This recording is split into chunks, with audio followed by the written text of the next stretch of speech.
it's time. I mean, earlier on just made it so much funnier, honestly. I don't think anyone was expecting them to lose, but it just makes it that much more sweeter, let's be honest. Hopefully everything works. If it crashes when I switch screen, I'm going to start throwing hands with the higher powers. Let's give this a test. What's good? What's happening? Okay, it seems to be fine. Alright, that's what we love to see. What's happening? We're live. We've got everything going. I want to clarify for those that are in early that aren't in the Discord. I just went for dental work yesterday, so I am not going to be able to like open my mouth fully. So I might sound like I'm kind of slurring a wee bit at times, you know. So give you a wee bit of a heads up in that regard. But hello, hi, what's good? We're back. Rangers lost. That's all I really need to say. Fantastic. We always shout out the first that are in chat, so we'll do that right now. How you doing, James? Nice to see you, mate. Hey ho, young man. We'll love to see that, mate. What a day this could be with a win. Exactly it. We'll touch on that very momentarily. How you doing, Flash? Nice to see you as well, brother. Hope you're doing well. Likewise with you as well, Shuto. Hopefully everyone's having a nice wee time of things. It's a little bit of a weird time for a kick-off, admittedly, but nonetheless, we're kind of getting it going a little bit later than intended today. I thought it was actually late. I woke up like at about 11 this morning, and I was like, okay, right. I'm going to have to like prepare. I thought it was later at night. I thought it was at 8, and then I remembered. I was like, oh shit, yeah, it's like right after Rangers and St Mirren. So while the Rangers and St Mirren game was Rangers and Motherwell game was playing, I should say, I was making the thumbnail for the Celtic and St Mirren game. So yes, we should be pretty much like set to go. I mean, I don't think there's too many things to really touch on. I suppose we should kind of just bring up everything and make sure that those screens are working as intended, because we always like to do so. We lost a couple of subscribers over the last few days or so, so we'll be working to at least try and get those boys back in. But as I said earlier on, Rangers made a mistake, a little slipperoonie if they will. Motherwell have kind of threw themselves back into the top 6 race, especially after all the defeats that they've suffered through, so it's nice for them to get themselves back on the board. I think it's 2 wins in a row for them now, so can't really complain about that too much. But Rangers obviously slipped up again, so it opens up the door for Celtic to smash that record straight back to 16 points for the season, which would be pretty much more than ideal, let's be honest with you. But for those who want a little early look at the lineups, it's a bit surprising. Not really for St Mirren, it's pretty much exactly how you would expect. Of course, their key players, Olasanya, Boyd-Munce, they're the two to keep an eye on. We kind of touch on them every time we played St Mirren this season. Those two seem to be a lot of the kind of heavy lifters for the team, but Mandrone's a very solid player that can do a lot of damage. Alabuoso's pretty solid too as well, I might add, and of course everybody knows Gogic and Taylor are pretty solid, standard, classic, physical, get in your face and cause as many problems as possible centre backs. But for us, it's this. I don't mind it. Of course, Google's talking shit with these two up here. It's obvious that Maeda's on the left and Ida's playing central, but the rest of the team is pretty much as is from the last match, which is a bit surprising, but given the fact that we did kind of cruise control our way through that game against Aberdeen, it's not really too much of a surprise that we've kind of gone for pretty much the same as is. The case that I made in the Discord earlier on was that we should potentially have played McCowan in this one. I feel like McCowan would have done a bit of a better job when it comes to the actual man marking aspect of this, because again, with the way St Mirren play, they like to sweep with the ball. They don't tend to just hold it up and pass it around as much as their kind of formation, because a lot of people kind of look at their formation and go, oh, it's that classic 3-5-2. They do it differently. There's a reason why St Mirren have actually kind of given themselves a little bit more of a credibility this season. It's because of the way that they use that midfield, and like I said, Boyd-Munce seems to be the kind of key aspect of that play. So if we can keep him quiet tonight, then it's going to be a lot easier to stifle their creative play, let's say. But again, I would have felt McCowan would have just done a little bit more to kind of get that call, but instead it's in Gilles, Rio, McGregor. I don't mind it. The rest of the team is as you would expect. If you want to look at the benches, I'll leave them up there for you. Taylor's back in, obviously, after having his child, so you know, congrats to him in that sense. We've got Yang, McCowan is on the bench, of course, as well as Kenny, Ralston, Bernard, Sinisalo, Jota as well, should we need him, which would be quite nice to see him on for at least 10-15 minutes. TV rights, damn right, Flash. How you doing, Cel? It's nice to see you, brother. Watching the HK wasn't pile. Oh no, man, it's dropping bit by bit. How you doing, Mark? Nice to see you, my guy. How you doing, Black Sausage? I've seen you in I think I seen you in one of the live chats, brother. Were you in like a live thing for the like, Rangers and Motherwell game earlier on? Because I swear I seen you like talking to someone. I'm like, wait a minute, that's one of the guys in my stream cell here. Things you love to see. Things you absolutely love to see. But nonetheless, yeah, I don't think there's too much else to touch on. We kick off in about 5 to 6 minutes from now. How you doing, Schned? Nice to see you, brother. As always, hope you're doing well, my guy. Hope you're doing fantastic. I apologise because again I look a wee bit under the weather. It's because I am still technically, you know, like I said, just out for the dentist. So like that right in there is not particularly nice feeling. Let's say very not good. I was meant to grab juice. I should do that right now. You can probably still hear me, so I'll ramble across the room like I'm fucking, you know, Ali McCoist whenever like Rangers concede a goal. That type of different. Whatever. That's a good way to put my option. But I mean, this game has a lot of potential to kind of be dangerous for sure. You're right. You know what I mean? Like again, you can always kind of cause some problems. Mirren are again a side that have kind of made the case to be one of the wee dark horses for the season. You give them credit where it's due. Likewise with you, Snipple, you're doing fantastic, brother. Because again, when you look at the table, let me pull this one up and then this one up. So Mirren are still technically very comfortably in with a shout for getting into the top 6. Like I said, they've not been particularly brilliant over the last few matches, but they've kind of gained their credibility through their style of play over the course of the games this season. Of course, they've caused a lot of damage in certain matches for big teams. I mean, they've already done it to Rangers twice this season, so it's not against them to get a result against the Glasgow side. We know that they've kind of actually had some very, very decent matches just in general, but they tend to lose matches by 1 or 2 goals. But again, Celtic's a different type of team, different grade entirely. So, oh, the Stella, I love to see it, man. It's not a Stella I don't drink personally, but I am Brit. Next best option, cannot fault it whatsoever. But we'll be underway relatively soon on this one. We've got about 3-4 minutes. Buzz has tasted his first loss at Ibrox. Oh, I'm sure he's experienced many, especially at Ibrox. Jesus Christ! But if you're talking as a manager, I mean, I love that because like I even talked about it when they won 4-2 against Kelly. Because I mean that game was insane in itself. For those that didn't see that, man, that match had a lot of like what the fuck kind of moments. But it was just like interesting to see how like they've tried to do what we do, where they have a really shit first half and then bounce back and have a second. But I think Ferguson's missed the message, right? Celtic, when we have a poor first half, it's usually like we have like 20 shots still. Like Rangers, I'd say they were better than Motherwell for like good amounts of the game today, but Motherwell, when they had the ball, were immediately trying to go forward. I mean, Slattery was fantastic today. Liam Miller was really good as well. You have to be honest. Can't really argue with it. They deserved their 3 points. They hung in there, kind of caused the problem. But again, it's one of those problems that a lot of teams have, especially if you're in like the top 6, or even, if you want to take a better example, take the top like 4, right? Because those teams always tend to be better at home, not so convincing away. So again, Celtic this season's been pretty much like dominant at home. We've only made one mistake, one slip up, and that was a draw against, at the time, an undefeated Aberdeen. So since that point, Celtic's just kind of kept as is. Other teams have sloped off a little bit. We know Aberdeen's home record's basically been hit with a fucking hammer and shattered into a million pieces. Rangers' home records fell away over the last few months, it has to be said. And I mean, Hibs, technically, you know, they've actually had a bit of a better resurgency than other teams. It's kind of surprising to see them in 4th, considering the fact a few, like, you know, weeks ago it was completely fucking different. How you doing, lads? Nice to see you. How you doing, Rab? Hope you're doing smashing.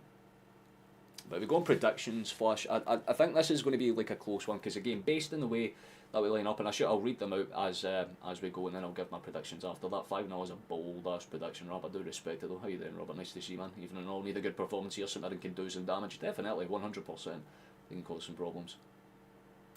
But I mean, their lineup is as follows. I'll read this out and then I'll give my predictions. It's hemming in between the sticks for them today, though. It's Fraser and Taylor playing either side of the centre-back spot, with Gogic being their central man, and of course that midfield 5, but Boyd Munce is going to be that key man in the middle for them. But they've got O'Hara and Phillips starting in the central areas beside him, with John and Alabioso playing either side on the wings. Olusanya is pretty much the key man, especially when it comes to offensive chances, but Mandron's a big physical boy. He can get on the end of headers, he can cause some damage, so he's definitely one to watch as well. But you're not here for that, you're here for this. Celtic's lineup is as follows. It's Schmeichel in between the sticks as per usual. Of course, it's Schlupp and Johnston holding their spots respectively, with Trusty and Carter Vickers doing the exact same. You can say Pretty much the same for the midfield as well, honestly. Rio, McGregor and Giles, again, could make the case that McCowan should have started, but he doesn't get the nod for this one. And of course, the front three, as much as Google wants to pretend that Ida's a left winger for some reason, he'll be starting in the central area with Maeda on the left and of course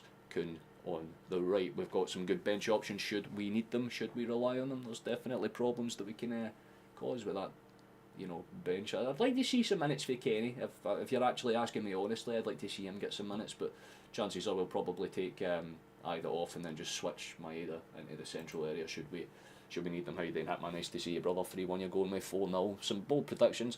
Kind of in the same bracket. I think it's going to end 3-0. If you're asking me honestly, I feel like it's going to be more or less how St Mirren start this one that's going to be the indicators to see what happens, because again, Celtic are a second half type of team, right? So if you don't do damage in the first 20-25 minutes, you're going to have a much harder time getting the job done just as a whole. So again, on the premise of things, I'm not too panicky. I think we should be able to comfortably get the job done, but again, football's a pretty interesting sport. Nothing's ever really set in stone, but nonetheless, the key player to watch for me, if you're going for Celtic, it's Maeda. He's going to be the one that's doing a lot of the wing running, a lot of the kind of cut inside and creative chances. It's going to be down to those wingers, but I feel like most of them will come down that left hand side today, especially given the fact that we can take advantage of the fact that Fraser's not maybe up to full speed, at least in comparison to the other centre backs in that team, so maybe we expose that space. But if you're going for St Mirren, again, Boydman's definitely one of the players to look out for, because he's a lot of the kind of solid, you know, creative playmaking type. He's very good. That's the best way to summarise it, honestly. It's another minute of silence going on for someone, I think. Which honestly I don't mind too much. I don't know what it's for because I can't hear anything, admittedly. It'll be like another week with the Scotland Flatters, maybe a little bit for sure. Oh, it's for Cammy Murray. It's a former Mirren player. I was wondering what it was for.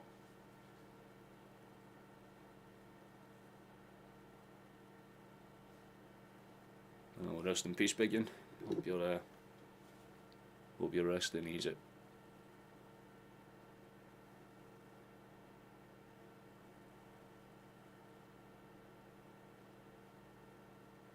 It'll definitely be interesting to see how Stephen Robinson's side approach this one for sure.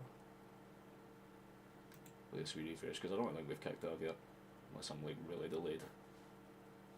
Yeah, I would have thought so. Passed away on Thursday night. Oh, Jesus.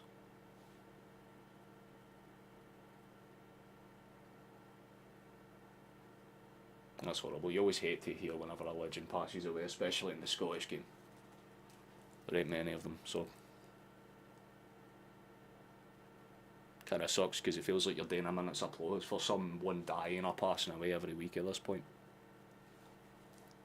Spot one up for the boys.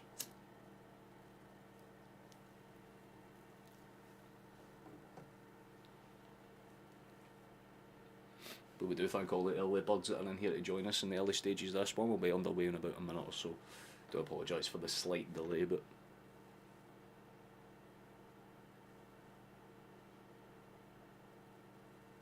we'll be underway in the next minute or so. Looks like it's going to be St Mirren that will get the ball rolling. Boys going to huddle mode. We know the drill here. It's going to be an interesting match. It's all about the kind of early consistent pressure that St Mirren can put on, but the buddies will have to be very much on form to grab anything from this. Celtic are basically coming into this game with nothing but firm favouricy for this one, let's be honest, and let's kind of dissect it bit by bit. It's going to be the first 20 minutes that decides how St Mirren get pretty much anything from this game, let's be honest with you, but we're about to get underway, so hopefully we get a decent win. How are you doing, guys? Nice to see you, roll up. Celtic should win at least 4 or 5-0 today. I mean, that's very bold, considering the fact we're away from home, but we have got the ball rolling. Google will probably do its thing. I'll have to refresh here actually, because usually about 10-15 seconds after kick-off it'll update into like 2. But sometimes it takes an extra second. There we go. Fantastic. Oh, there's already a kind of half bounce through. St Mirren will kind of pincer it. Gogic clears it. Well dealt with, but it's going to be cleared back, and immediately we're going to be looking for chances down that far flank. Played for Carter. Johnston takes it and he'll run it forward. Decent pass. Well cut out though by Tanzer. He's not going to really There's already a ball in behind. St Mirren might actually have an early chance here. Shot and it's blocked out very early. That could have been dangerous. Trusty had to come across there. Within about 30 seconds, one dangerous ball in behind. And like I said, you have to keep that midfield quiet because one decent ball in behind and they can run in behind. Mandron's a big fella, but he can mark and hold up play just as well as Ida can, and that's exactly what he does. Plays it back to, I think it's Boyd Munce that gets the ball through.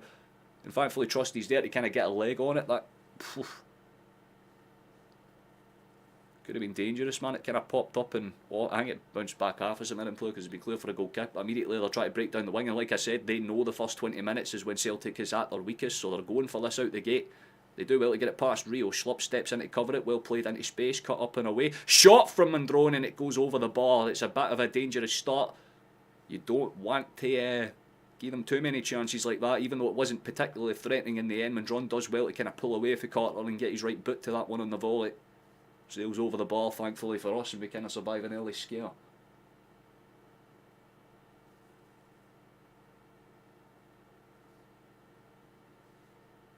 Things you love to see about Schmeichel's under pressure there.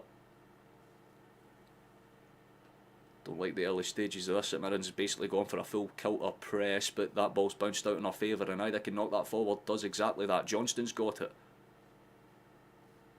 Rolled over. Decent breakaway chance. Kuhn, lovely touch inside. Gets away from his man. Brilliant feet from him, and it's a good tackle for St Mirren this time to get the ball away.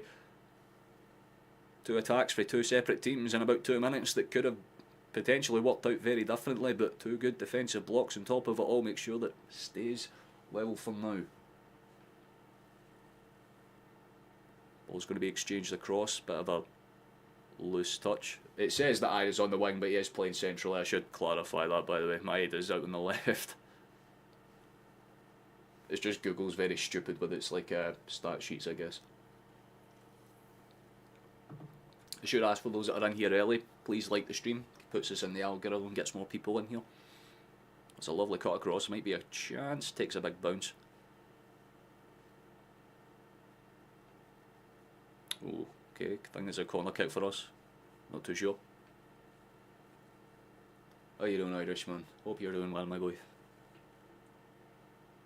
Hope you're enjoying the match if you're watching it. If not, then you're more than welcome to join us, man. Hope you're doing smashing. Respect to the Steelman, damn fucking right, by the way, they were great. We played a low one. That's a very weird corner to see, but it's bounced back to Johnston from the clearance, kind of curled in, popped up and away. Might be a control touch situation for Schlupp, might just kind of dart it back in. Apparently it was offside or something, I'm guessing, or was there just a foul? I guess there was a foul. Interesting.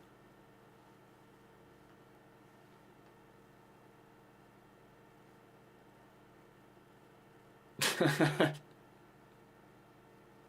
enough, brother. What's the Discord? It's basically like a... I don't really know how to describe it to someone that doesn't have like a conceptual idea of what Discord is, but it's basically just like a place where people can hang out after the stream and in between games. It's like a place for the community to kind of talk to each other and stuff like that. Every now and then we do little kind of group calls and things, and people can kind of jump in and voice their opinions alongside us. Speaking of trying to voice their early opinions, there's a good break chance for St Mirren here. They played it forward. Well held up. Olivius was kind of getting bobbled and boxed around by Trusty, but he does well to hold them up. Good to see that for the big yank. I appreciate that for this person that subscribed as well, by the way, that's very kind. We're trying to make up the ones that we lost over the last few days, so that's a good start, man. Like a chat room? I guess to an extent, brother. It's more like a forum. I'd probably say it's something like that. It's like a more personalised forum.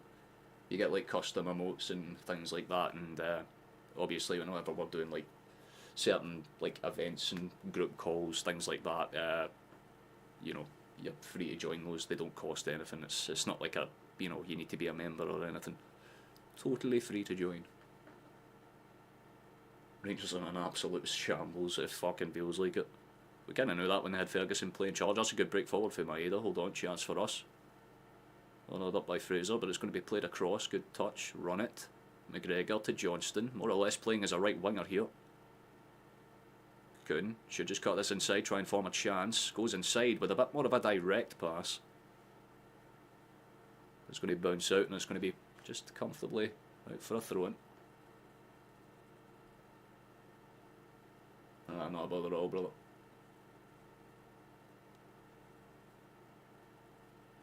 Oh, listen, Schneb, if you go into the description, brother, there's a personalised link there that takes you in as well. That's a good pass for Rio. There's a potential break, come on. Johnston, good take, run it.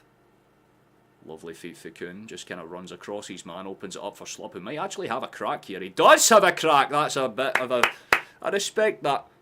Jeffrey tries to tee up as a crack. It's not the worst strike, I'll be honest with you, but it wasn't particularly threatening either. But it's a shot on target and a little bit of a reminder that we can shoot for range. Nice to see, but straight into the hands of Hemming, and he'll just kind of hold the ball up where he can. He's bouncing it just to avoid the 6-second rule, smart bastard. He punts it forward, trying to find any opening. Good bounce down actually, and that's potentially a foul for St Mirren. Yeah, he kind of caught him a wee bit late there. They helps him to his feet. Don't think Phillips was too impressed with that one, but it 100% was a foul. Bro. From beautiful Arbroath, yes. I've got an uncle that actually lives up there, my guy. That's sick. I mean, we don't really like our uncle, admittedly, that much, but still, the place is nice. Arbroath is beautiful. Bro, I need... Shut up! Stop making noise! There we go. St Mirren's got into the box. That's a bit of a dangerous chance, actually. How's your control? Thankfully woeful, so we'll take it. We can get away with that one. Let's get to the 16 points. That's the bare minimum, brother. That is the absolute bare minimum. I mean, St Mirren are a good side, don't get me wrong. A win would put them firmly back in the race for top 6. I like the hold-up play for Phillips there. The 3 knee touches were actually clean. He gets the 4th and then tried to fire a crossing. I really love that control. That was really... even the slow motion makes that look cleaner than it was. That was fucking brilliant. I got to respect that a lot. Probably the best wee passage you play we've seen for St Mirren in the day, and they've actually played some decent minutes in the opening 8 or so. Although this was to be expected, we kind of called that was going to be the case anyway. It was straightforward route. Getting Chile on the south side of Glasgow. Oh, hold on, there's a breaking chance again. Well held up. That's not a foul, referee. Do not blow for it. Thank you very much. He actually seen the ball get won there. That's good refereeing. For once I can say that about an SFA official. He made the right call. Trusty just rolls it across to Carter Vickers and we'll try and build up from the back again. But St Mirren have got that high line firmly pressed. They have a solid fundamental idea of what they want to do. They've got Mondraone kind of playing in behind Sunya, to be honest with you, which is not a bad idea. It gives them that extra body and it allows Boyd Bunce just to stay kind of central and flat, to kind of stay roughly within jails. This is why I kind of made the case that McCowan might have been a bit better, because McCowan makes those off the ball runs just a bit faster. You can pull away for your man. It's a lovely exchange pass for Kuhn to Schlupp, brilliant touch. For Jeffrey lays it off and there's a potential run forward. Trusty temporarily takes the left mid position. That's a good pass as well. Goes side to side and we've got a bit of a move. Lovely control for Kuhn, laid across, potential break. Lovely for Schlupp, overlaid pass, very calm. Good control for McGregor, but he takes a bounce out and it should be a St Mirren throw in. Don't know why those Celtic players try to say that was it clearly came off the skipper's knee there. Hope the boys smell blood earlier after the result. I mean, it's a mix of both, right? Because the way Celtic will look at it is if we lose, no harm done. It means fuck all. But ideally we would like to, because we can just wrap things up a little bit earlier. But again, in the early stages of any football match, especially in recent matches anyway, Celtic just tend to be a bit slower out the gate. 20-25 minutes it takes for us to really get up to speed. It's usually in the second half we actually start to fire off and make consistent chances. So I'm not worried by what I'm seeing so far, because it makes sense. We're trying to see what St Mirren's game plan is, essentially. But I don't like the fact that St Mirren have made 1 or 2 decent approaches. They've only had 1 actual shot, the Mondraone volley, but they've gone into the box a few times to try and cause some problems, so you can respect that much. They're not playing with fear. There's a good ball over the top, actually, and there could be a chase in, and there is a chase in. Ida's going to get there. The ball across is decent, and Rio just kind of slaps into the ground. Hopefully that took a deflection, because if that was a fucking shot, it was bad. It was the right pass for the Irishman. He cut it back very calmly there, but... oh, fucking hell, man. It was just a really bad shot. There is, like, missing it, and then there is missing it. That boy sent that shit into space.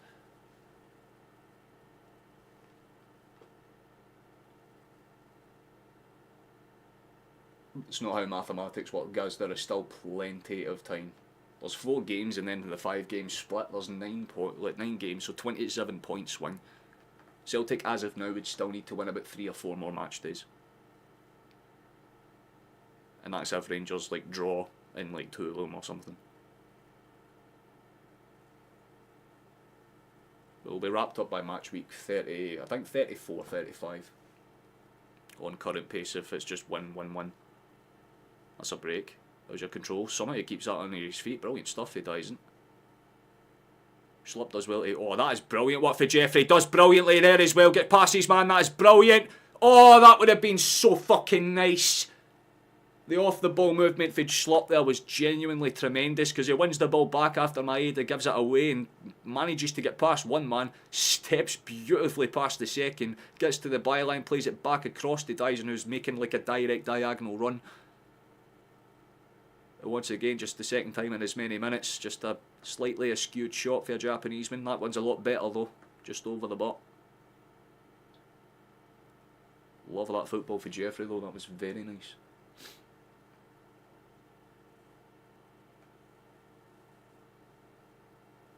Things you love to see, man.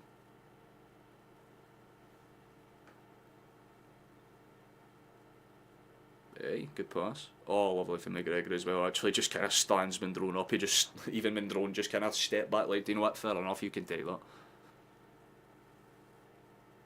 Good composure in the early stages of this one. From both sides. Neither really wants to let the mask slip.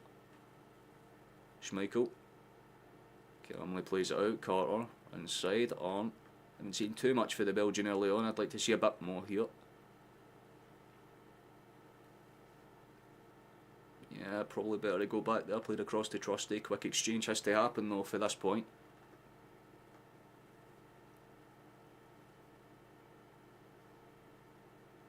Okay, I see the vision. You've got to move it fast though. You're really allowing St Mirren to build their positional awareness up very calmly here. They're just playing with a very set style, nothing too dramatic. Played into space, overlapping option could be there, opts to go back instead, not the pass I would have taken, but fair enough Rio.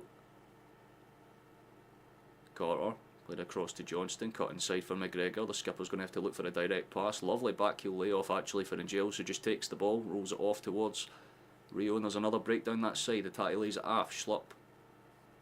Cut back towards the skipper, Kilmanoff, Johnston. 1-2 exchange, potential shot for range lined up, he opts to lay it off for a crossing opportunity instead, and the cross is not that bad. The redirect wasn't exactly horrible either, Phil, and I'll be honest with you, from the angle, he could have done a much worse attempt with that shot, I'll be honest. It's not threatening, let's say, but he kind of just dangled a leg out on the half chance that he could get it back towards the near post, but it was always going to be sailing over the ball. That's 3 in a row. You might want to start considering keeping them down, lads. Ain't rugby. Johnston is quality. I don't think there's a single person that's a Celtic fan that doesn't agree with that statement, man. Like, Johnston's one of those players that I'm genuinely scared to lose. The guy is good. Hemmings is going to throw this one as far forward as possible. There's a bit of a bounce chase kind of going on. Lasunia doesn't quite beat Carter Vickers to that one, but he should try and get a second bite of the cherry here. Doesn't win that one either. It's cleared away by Celtic. Phillips tries to stand his man up, kind of pops it back towards Gogic. Gogic then throws it forward and doesn't necessarily get anyone on it, so there's a chase down. Kuhn does brilliantly to actually body up Taylor there. Still holding the pressure on the big man, but even calmer. That is brilliant defending and brilliant attacking all at once. Like I said, neither side having a bad case for themselves so far. You'd say a 0-0 is probably about fair. Schlupp. Good crossfield exchange to Johnston. He just plays it into space. You've got on pretty much playing a bit of a weird formation, but it's actually worked out because Rio's got into the space there. Great pass across the face of the box, good block, and apparently it might be offside. The flag's gone up from the sideline official. Let's see if he was. He wasn't. He was onside quite comfortably, I might add, by like a solid yard. The linesman just decided that he didn't want to give us a corner for something, so I guess there's that. Fair enough. Can't argue too much.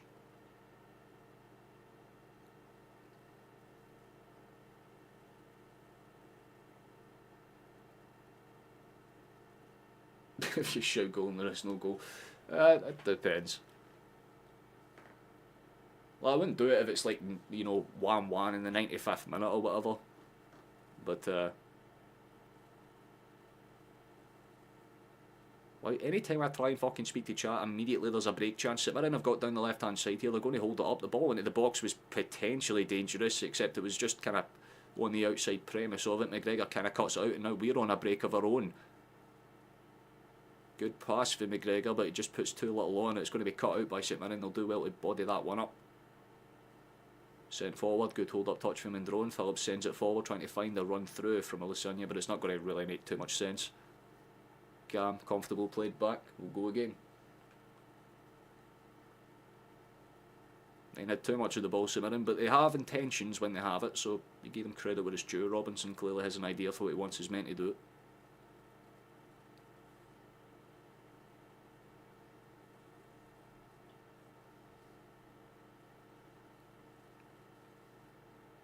I'm an awfully trusted, just keep it on the ground, lads. That's all you need to do here. Next shot that we have, we need to try and keep it on the ground. Try to do too much with the fancy stuff, and that's a kind of point of that. And Giles tries to get clever with the ball in behind, doesn't work out, so it should just be gathered back. Fraser punts it forward, well headed down. Phillips gets knocked down in the 50-50 there, but they're more than happy to play on. And that is a great pass through the back, Boyd Munch. This is what I'm saying. St Mirren are in behind. Great save, Schmeichel. That was my fear. I said this before the game kicked off. We can't allow Boyd Munch time, man. If he picks out a pass, it's going to get there. In exactly the same way they got their first chance. It's headed back by Mirren. Just a simple hold-up touch for the big man. Boyd Munch picks a beautiful pass between the defenders, and it's a great run for the striker. But once again, Schmeichel comes out and just about gets something on it, man. Corner kicks at Mirren. Could have been dangerous. They have to limit those runs, man. That's why Mirren's staying in behind Alisanya, because it's allowing Boyd Munch to get those chances. Ball's headed away and cleared. It's going to just be flicked away in the end. They're trying to claim it's not a foul for either side there, referee. Jesus Christ, we kind of got away with one there. I'll be honest. Wake your balls up, I suppose that's one way to put it. It was such a simple ball through, man.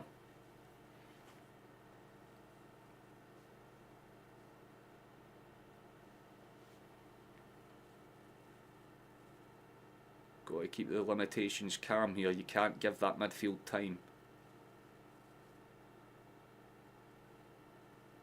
Good pass out from the back. Schlopp's going to just try and run this one through. Simple enough. But it's not to disrespect Ida, it's just that he's not really doing much right now, and you want to see him at least do what Mirren's doing with a hold-up play. It's a kind of awkward loose ball that rolls across the face of the box from Mirren there. I think he was trying to... He got caught in two minds between like a mix of a cross and a pass. Just tried to like daintily lay it across, and it was never particularly threatening.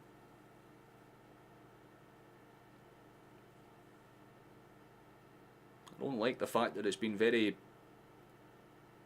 one-sided in terms of possession chances, as must be said. We're comfortably playing the better football, but St Mirren have arguably had the better chances. If I was playing that goes on, probably. I think we should be winning this game. I think we will. It's kind of like I said, it'll be a slow 20-25 minutes. Then Celtic will start to up the gears to see what level they kind of need to take a St Mirren team like this out. And I wouldn't say it's any more than third gear right now. So Celtic are playing pretty much in second. Italia plays like nobody's allowed to tackle him. Doesn't tackle him as a way too wasteful. I mean, he's not played bad this game at all, Kevin. I mean, he's just a less physical player than some of the midfielders, so it's natural he's going to lose more 50-50s, I guess, but he needs to fucking just step up the physicality game. If he can body up against his man a bit more, that's what I want to see. Because that's when you know Rio's playing good, because you know that anyone that watches Rio knows exactly what I'm fucking talking about, where, like, if you see that bite about him, it's when he's getting physical, it's when he's trying to body his man up. That was a weird bounce for St Mirren, that could have been awkward, fuck off. Big bounce. Cleared away, it's going to be up towards Kuhn, although he's going to be marked out by about 4 or 5 St Mirren bodies. Don't know what he was trying to do there, just gives the ball away at the end. Not really sure what the fuck the plan of that one was. Gogic has it. Taylor, good step across. Kuhn was under pressure there as well. Led back towards Hemmings, and again this might just get sent as far forward as they can muster up. That's exactly where it goes, straight towards Schlupp. The header back was actually very nicely laid off. It was killed the speed on that beautifully. Now there's a chase down, and this is where Maeda does God's work, although he overruns it entirely, and it's allowed St Mirren to potentially break straight down that right hand side with an extra body. What are they going to do with it? Ball sent forward, and that's exactly what they've got away with. There's a break chance for St Mirren here. Ball across, dangerous, popped up, not really dealt with. Still saved. Oh, brilliant, what fish Michael to get out there, man. He fucking jumped like that, like he was a goddamn fucking, like, what do you call him again? Like the jumping spider, like, pounced on that to stop that shot, but again, way too easy. It bounced up off of Johnston, and it could have been dangerous. That is a brilliant save again. But you've got to say, there is no defensive fucking structure there whatsoever. I get that Schlupp's got a bit outmarked there, because as soon as Maeda loses the ball, it's a 3v1 down that right hand side. So again, you've got to stop the midfield. Stop trying to fucking play dainty football. Stop trying to play fancy 1-2 touch stuff. Ain't going to fucking work. You got to make them, you got to drag them in and play it in behind them the exact same way they're doing to us. You're getting outclassed at your own game right now, Celtic. It's got to be fucking said. Sent forward, well taken and dealt with by Taylor. Popped up and headed by Rio. Sent forward, and again, we're just trying to be too intricate with the pass. You need to keep it on the ground, boys. I don't know how many fucking times Rio and Giles has got the ball. They see a whole field open and they decide to fucking whack it full pelt with spin on it. Just take a touch, lay it after your man, run forward, give space. Stop allowing them to control the midfield, because it gives them those fucking passing lanes. The ones that yous need to get through. Otherwise you're just limiting yourself to fucking wing runs the entire time, and if St Mirren know where you're going to be, they'll just put an extra fucking body there. They'll just send Phillips or O'Hara out to each respective side to just stop Kuhn or Maeda on those runs, and it's working. Because Mendron's stepping back, it's allowing Boydmans to hold that midfield spot, so him and Phillips are essentially just enjoying themselves. You need to fucking wake up a bit now, boys. You've had that 20-minute adjustment period. There's a bit of a check going on because Mendron kind of caught Trusty. It wasn't intentional or anything, but he did get caught in the head.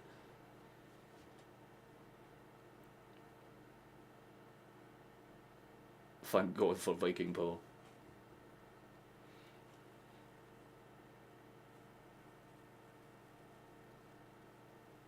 Bonara McCowan. Honestly, McCowan's I don't get it, man. McCowan would have been perfect for this game.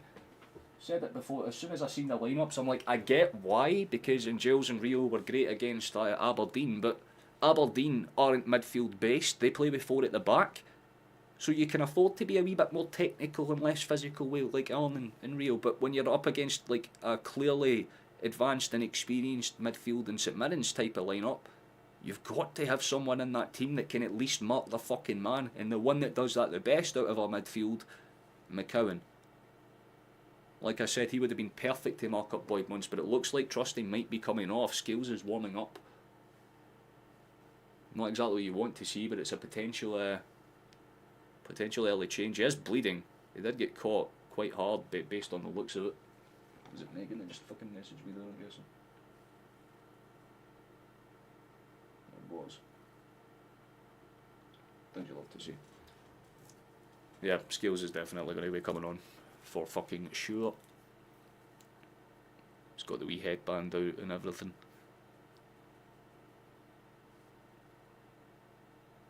It's not a bad substitution to make. You know, I'll be honest with you, Scales is not a bad player whatsoever, and quite frankly, I don't think he'll be too much of a downgrade.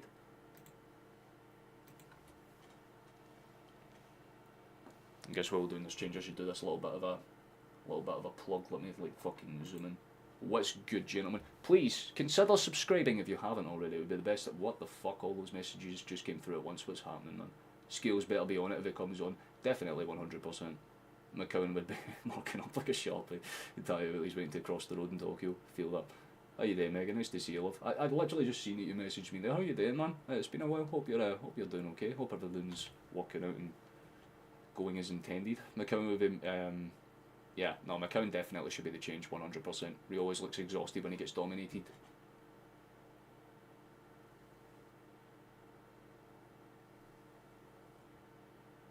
Moving on. Yeah, shocking start for us, definitely, 100% Flash. We need to kind of pick up the pace a little bit, but yeah, what was I saying? Yeah, subscribe, members wall people, these are the ones that are on the wall, these people are goats, and that basically covers everything. There's a bit of a break going on now, we've got this little play started, things you love to see. Rio was gash. I mean, it's an opinion for sure. It just isn't his type of game, this one, I would say. Trusty terrifies me every time he's near the ball. Scale's not great, but at least he looks to go forward with it. It's that left back in him. He likes to dance forward and he's pretty good with a long pass. And that might actually work out if we're not going to use our midfield as much. Here's a breakdown, that chance for Kuhn. Run it, son. This is what I'm saying. Just use the midfield more and you get chances. There's a chance! It's in the back! Is it in the back of the net? Is it? Is! Slop! Slop scores! Sloppy! Let's go, my boy! He's found down in the back of the net and I thought I hit the side netting for a half second because even the people behind the goal didn't really react that fast. But it's found a way in, boys. We've got the lead. Slappo! Let's go, man. That is a lovely finish as well. I genuinely thought it missed.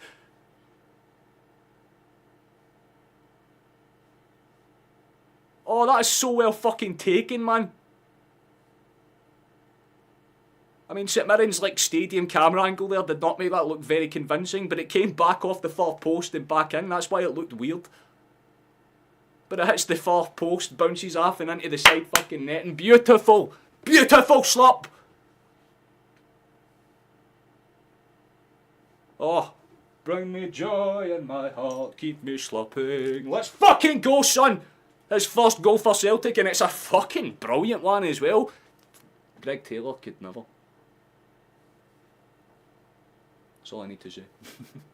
I love that. Megan's in here for like 15 fucking seconds and we score.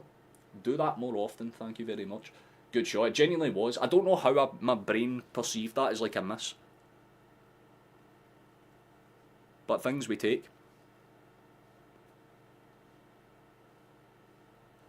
We move, we play football, we go again. Get a second now. But it looks like St Mirren are actually going to try and break through with this one. Decent pass and there is an overlaying chance. Takes a bounce. I mean, Scales just got fucking wiped. He got caught by two of them and I think Phillips has gone down as well. He's kind of holding his knee and he looks really uncomfortable. Phillips, he just tried to like sit up there and as soon as he put pressure down.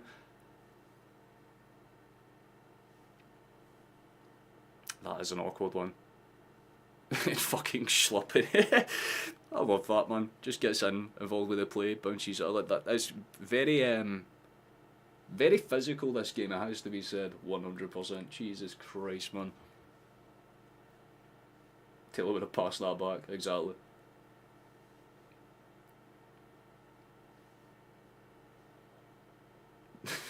Slapping it. Slapping it top bins. To be fair, yeah, they've got one or two bodies staying down, so that's interesting.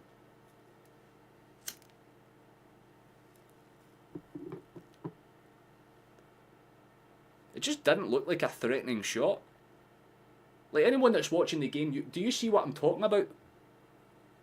Like, the fact that he just shot it so nonchalantly, it looked like he just kind of passed it, but it's the way it kind of bounced. Just kind of off the post and in. It's a lovely shot. And that genuinely, the aerial challenge is what I love to see, man. Just a big physical boy getting involved, man. Essentially, he literally popped off him, man. It's like one of those anime fucking like death battles where they like collide with each other and it's, you know, the entire universe explodes.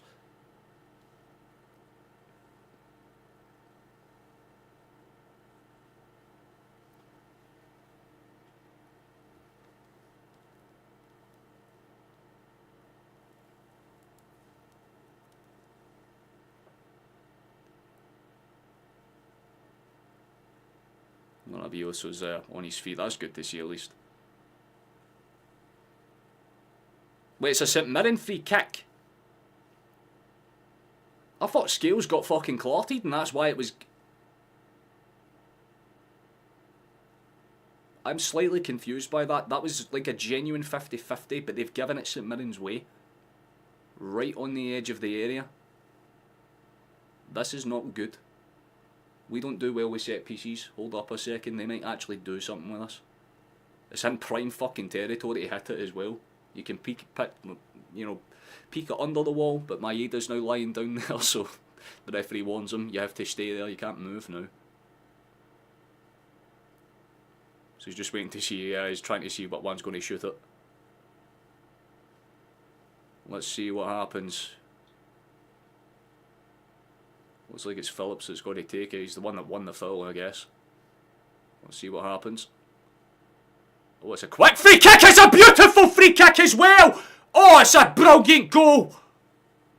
You can't take anything away from it. It's a stunning free kick. It's one apiece. I can't even argue with that. It looked dangerous. It was dangerous. It's a fucking brilliant goal. Cannot take anything away from that. Picks his spot and it's perfect. Schmeichel doesn't even move for it. He knows that's in as soon as it leaves his foot. Oh, that is annoying as shit. Right after we get our opener, St Mirren respond in kind. It is a lovely free kick. You cannot take anything away from it. But again, just circumstances. Scales' first introduction to the game is to give away a foul that leads to a goal. That's not an ideal thing for him. But it's a great free kick. You can't take anything away, man. The St Mirren fans go ballistic and they have every fucking right to. It's well taken. It's Declan John with the free kick. Simple as you can ask, man. Not ideal, but Robinson's men are back in the game.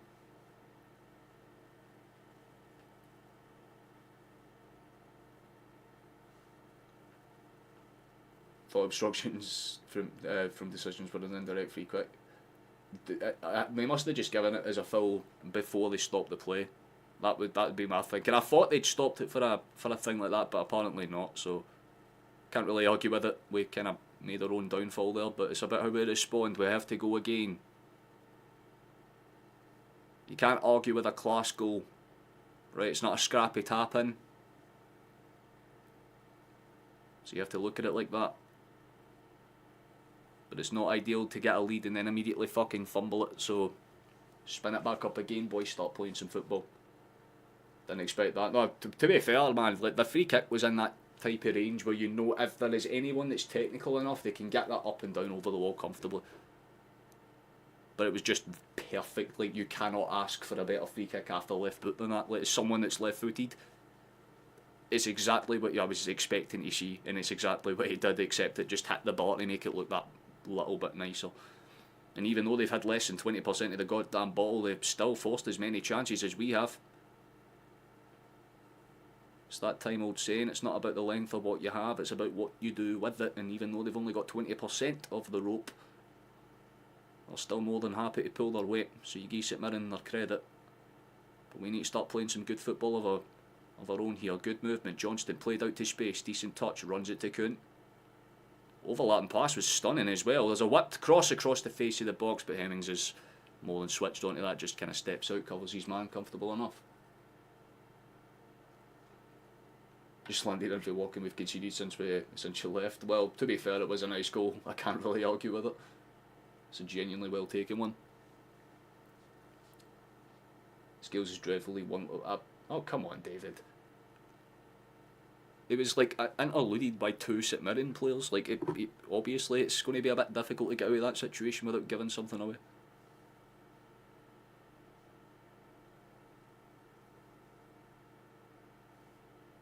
Bear in mind, I don't think he was expecting minutes as early as is either, so I mean, my 3-0 prediction's fucked as well, but I'm pretty sure someone had a 3-1. Was it Mark? I'm not sure if it was Mark that had a 3-1, but...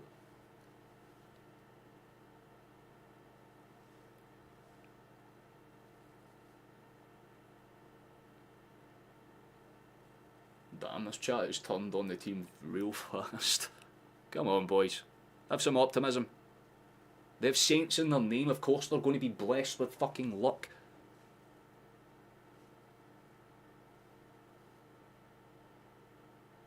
No shame in it. Still plenty of time, well, not over, but just under 2/3 of the game left to get something from here, so it's not as if we're struggling or anything. We just need to see a bit more, specifically from fucking Ida, because the man has disappeared since he laid off that chance to Rio, and that was in like the 10th minute. So I'd like to see a bit more for him, because he's not even stepping in to win the ball or hold it up at all. He's just kind of standing there. Like, I get there's a lot of midfield bodies in St Mirren's team, but at the very least you could fucking step in and help. So have a bit of composure here, boys. Even if you want to steady the ship to half time, that's fine, as long as it's backed up with a few changes. I feel like Rio might be one of the ones that needs to go, just for the simple fact that he just looks a wee bit tired. He has been playing a lot of minutes in the last few match days, so I'm not really too surprised by that. But we're just not seeing what we need for the key players in the early stages of this one.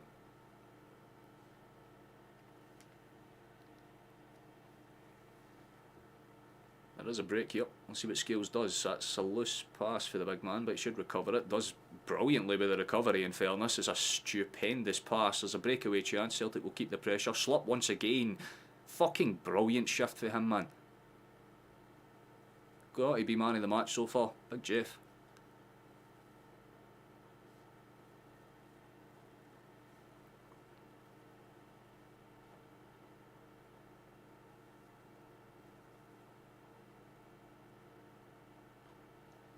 Fair enough, David. Fair enough. Cannot argue with it. Ball's been played across into space. Johnston, is that a corner? Or did it come back after? That's a corner, we'll take that. Fantastic. Can we get Big Maurice Jens back? Oh, Jesus.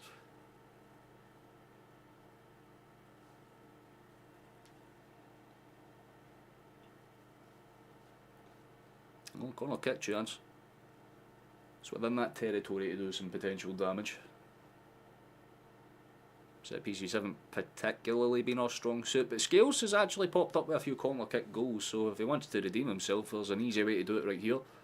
But it depends on the delivery from the Belgian. Arn swings it in. That's actually a really good delivery at the near post, but it was to the smallest man in the Celtic fucking colours. Don't think Dyson was going to be able to do too much with that one, and Kuhn doesn't necessarily cover himself in glory with the touch either. It's a poor giveaway, and it's been won back comfortably by O'Hara. Spread across. Breakdown for Taylor, gets away from his man. And very calm for St Mirren. Like I said, they have a purpose when they have the ball. They know exactly what they're doing. Love Jens. He was actually a real... Oh, no way, fucking don't! No! Jesus Christ, St Mirren just missed a big chance. Oh, Scales, son, that is not ideal. He made that... No, like, I mean... Schmeichel took his man out, but the shot was taken beforehand, so there's no penalty claim. But I don't know why Scales just runs beside his man. Like, get into him, put your fucking shoulder in, step in front, bundle him over, do whatever you need to do to not allow a shot through. If it's enough for Schmeichel coming out and clearing that, and putting some pressure on the fucking shot. Damn. That could have been another really beautiful counter-attacking goal, again from a simple fucking ball through that midfield. Like, skipper, I know that you're, you know, meant to play the docile and calm role, but can you fire up the lungs a wee bit and start shouting at them, just a tad? Get them fired up, man. Because again, definitely the wee bits of complacency, not too good.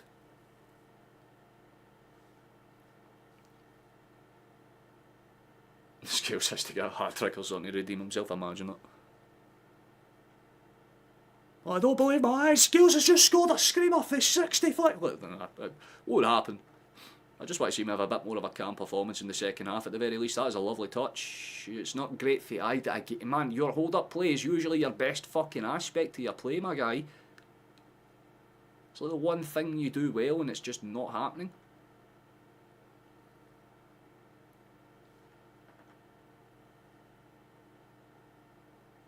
What? The Void got him. Celtic or Scotland? Both. I love both equally. National football's different than club football.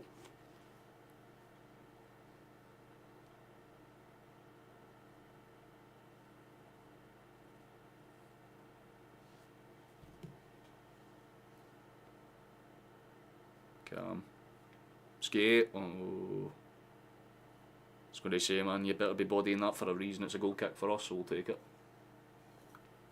That could have been awkward. We survive a little bit of a scare.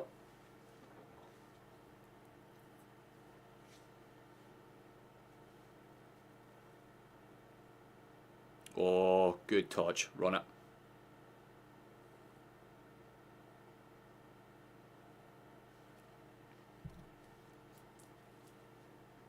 Scotland football team suck. So do porn stars, but we still love them. That's all I need to say. 90 at the bottle, imagine.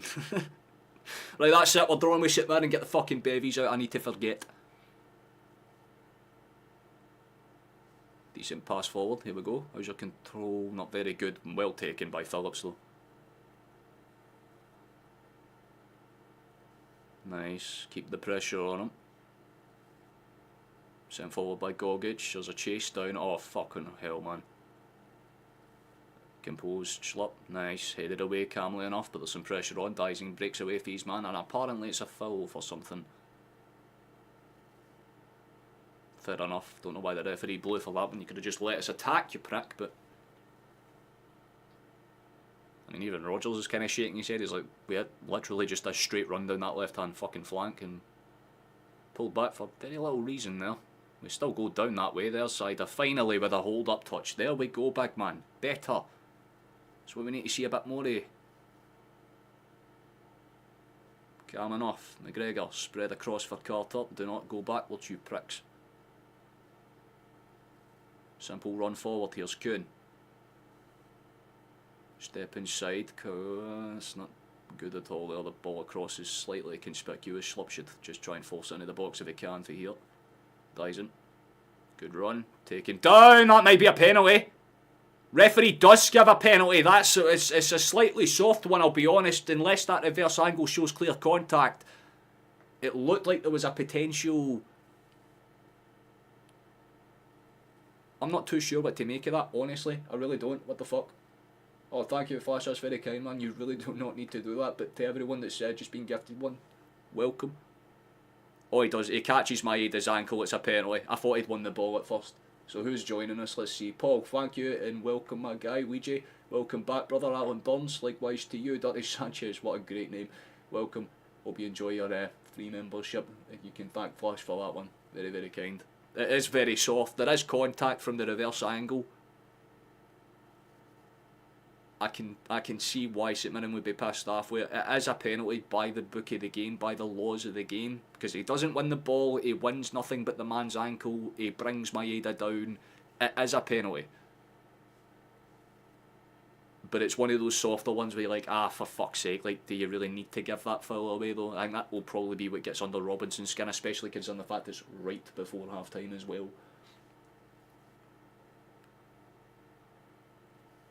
It's going to be in jails. His penalty record this season's been pretty convincing for the most part, but he has missed a couple at key moments.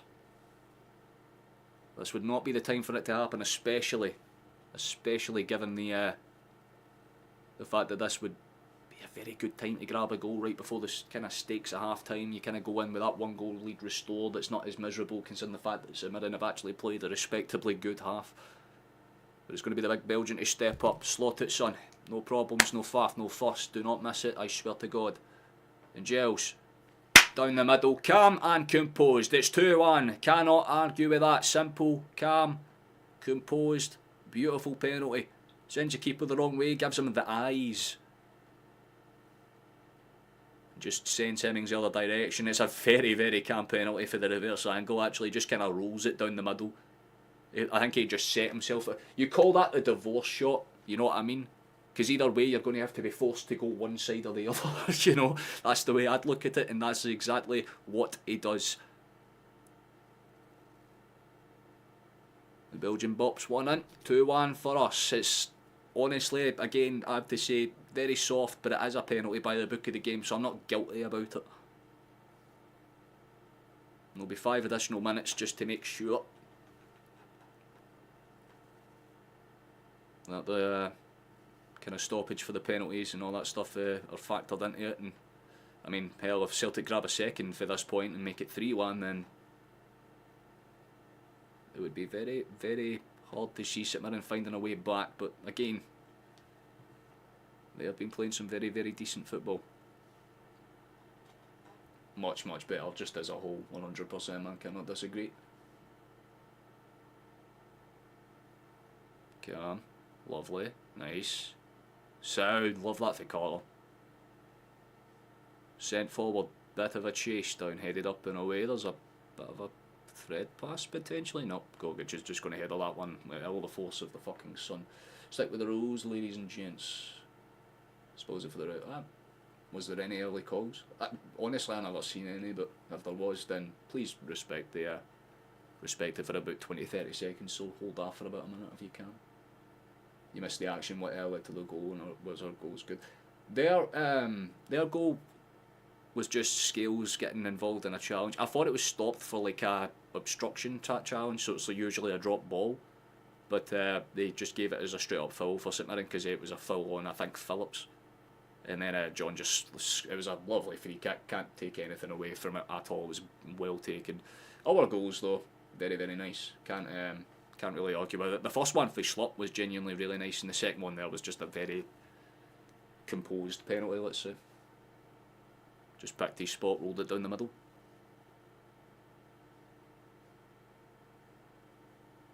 Good hold up for Rio. Nice for Rio, that's a bit fucking better, man. Things you love to see it. There we go. Johnston, run it down that side. Goes exactly for that Kuhn. Good for Nicholas.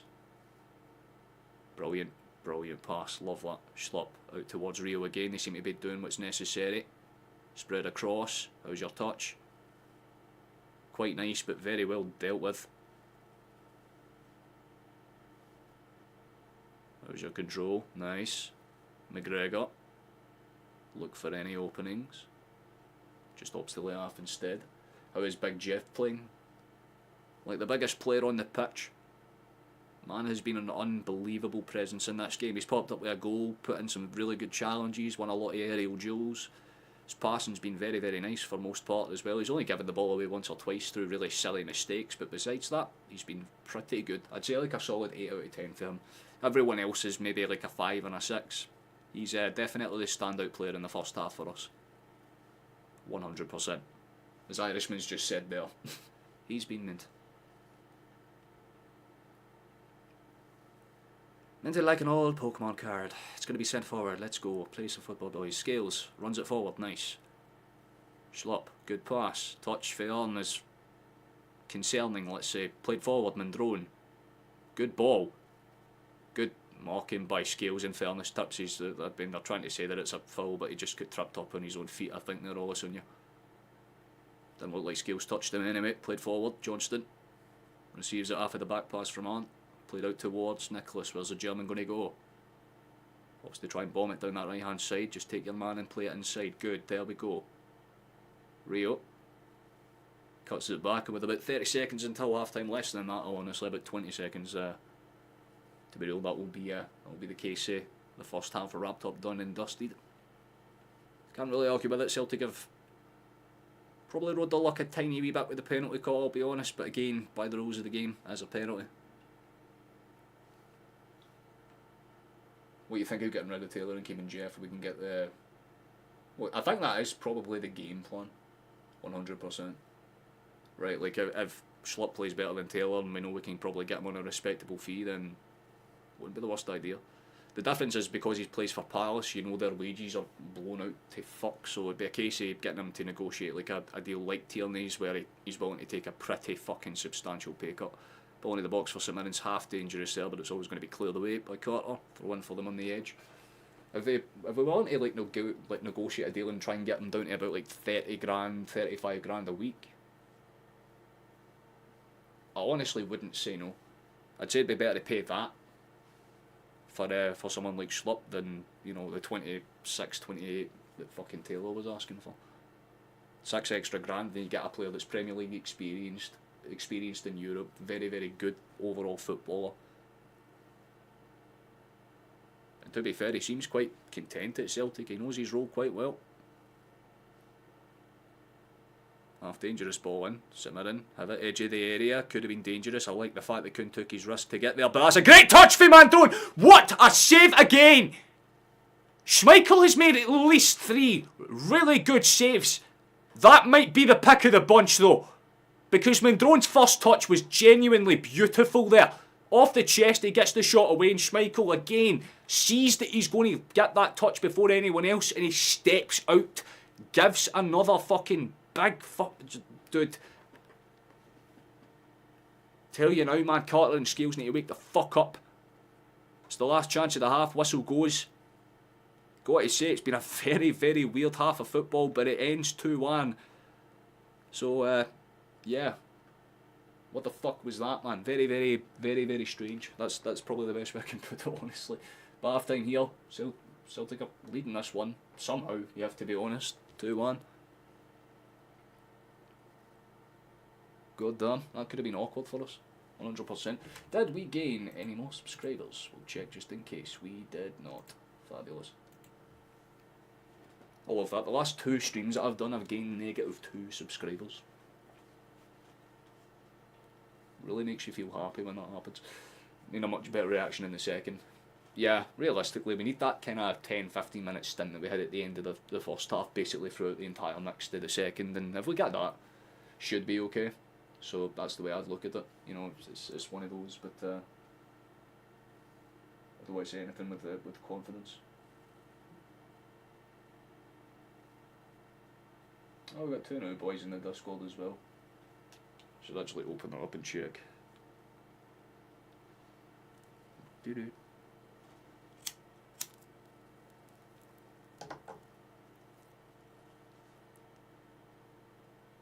Oh, it's Schnebbin there, Kevin. Well, welcome, used to.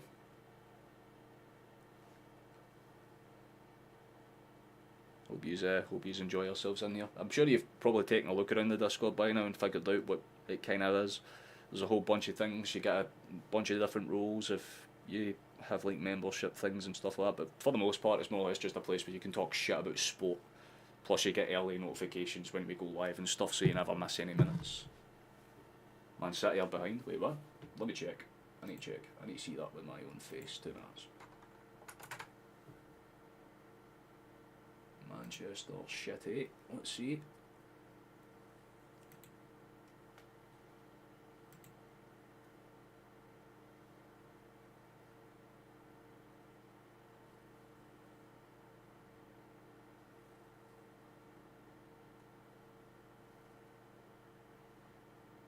How the fuck? Good for them. They're trying to do a Queen's fucking... They're literally just trying to do like a... Oh my god, they're trying to Queen's Pocket. That is insane. Good for them. Genuinely fantastic for them. Can't argue with it in the fucking slightest. I guess we'll keep that up on the site. Is there any other games that you want me to take a look at while we're on the half-time break? We're weaker in the middle without Taylor, but we're stronger in the left-back area. Massive trade-off. We need to find a number 6 who can defend. Question for you then, Rab. Let me put it to you this. Say we make a adjustment signing, right? Say that the board put 15 to 20 million down. Who do you go for? Right, because again, it's not like it's all well and good saying we need, right? But who do you go for? Because it's like, again, if you want an actual decent CDM, you have to spend a lot of fucking money, right? That's just the basics. But if you want someone that's middle ground, you need to think off the top of your head, who's like a respectable CDM shout? Like, would you go for someone like a Matteo Guendouzi, who can hold the player up, or someone like an Everton's Doucouré if they get relegated or some shit? Like, that type of CDM?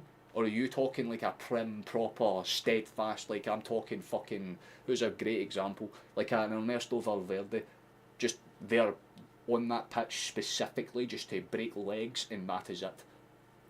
Albion Rovers, good fucking shout actually, hold on.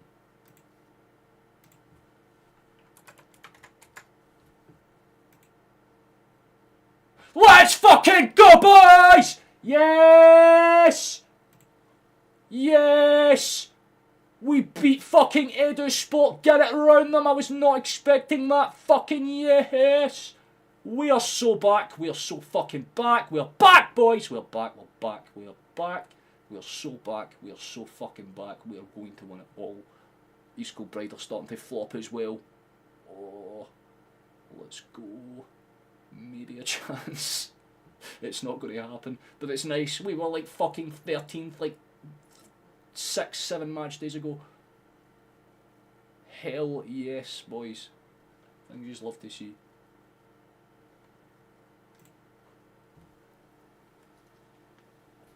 Oh, joy. I'll keep that Plymouth and Man City score up for sure. 100%. I'll keep that like pinned up in the corner there just in case there's any changes in that score. What position would you want to be if you were in the Celtic starting 11? Probably either the central midfielder or striker. Maybe the plan is to sign Tierney as a left back and bring Schlupp up to play CDM. Could always be a shout, but he's playing great as a left back.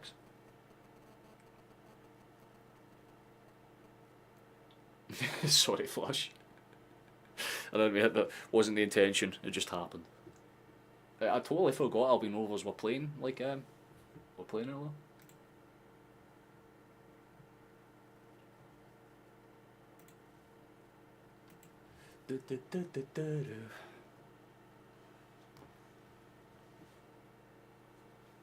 Oh, Akis. I should check that.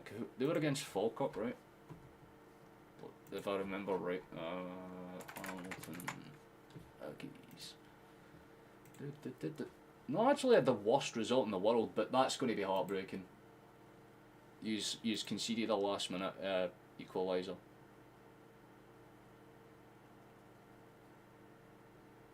That's kind of heartbreaking considering the fact that you're like against first in the league. That's unlucky. 2-2 ended, Chief. Any other games? Any other games? Who is Albion Rovers' greatest manager?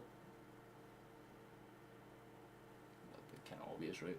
In modern times, I would say maybe Brian Reid in his first stint because he was actually quite good. And not in Collingwood. But I think obviously the answer to that's pretty straightforward.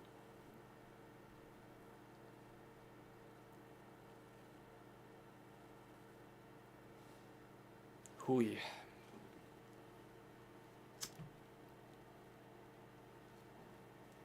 I do apologise to any messages that I can't respond to. I'll respond to all of them after the stream. I've got like 3 or 4 just in like since I've begun as well. I mean, my fucking phone's popped off. It's just like 5 or 6 different people. One of the things I love to see. If you could pick one player from the Neil era, one from the Strachan, one from the Lennon, and one from the Brendan. So if you're talking like a, let's say like a 5-a-side built with different, like one player per. Oh, fuck off. They've equalised. Manifesting it to be disallowed. Yeah, one apiece in that game, unfortunately. That's a little unlucky, but it is what it is. I don't know. From the Strachan era, straightforward. Nakamura, love the guy. O'Neill, probably Lawson is the striker. So it'd be like Lawson is a striker, Nakamura is a midfielder. Defender would be. I would take Van Dijk for Lennon. And then I would take Schmeichel for Rodgers, like as the goalkeeper.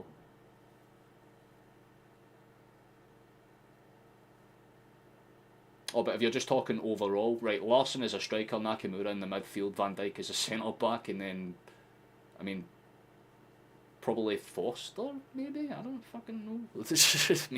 Potentially.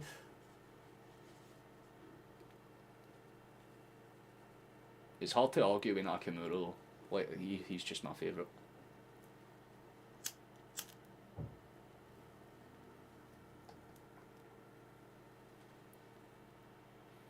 That would be Flash, would you?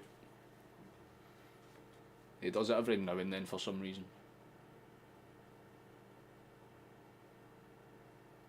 I'm all grew for the fact he could play everywhere. I respect it, honestly. I just think Van Dijk's Van Dijk. You know, it's kind of hard to argue against fucking Virgil. Guy's a captain for the Dutch team and everything. Like, the guy's pretty good. For Roger Sinclair, I can see why, yeah. Because you make the case for like Lee Griffiths under Lennon, or I mean, he didn't thrive under Lennon. He was actually probably better under Delia, to be honest.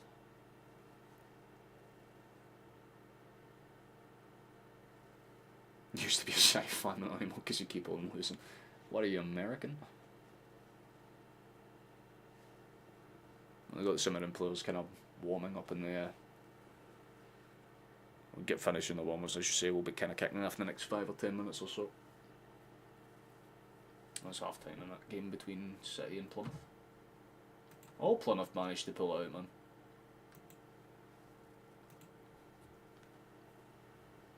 Who would you go for, Megan? That's the question.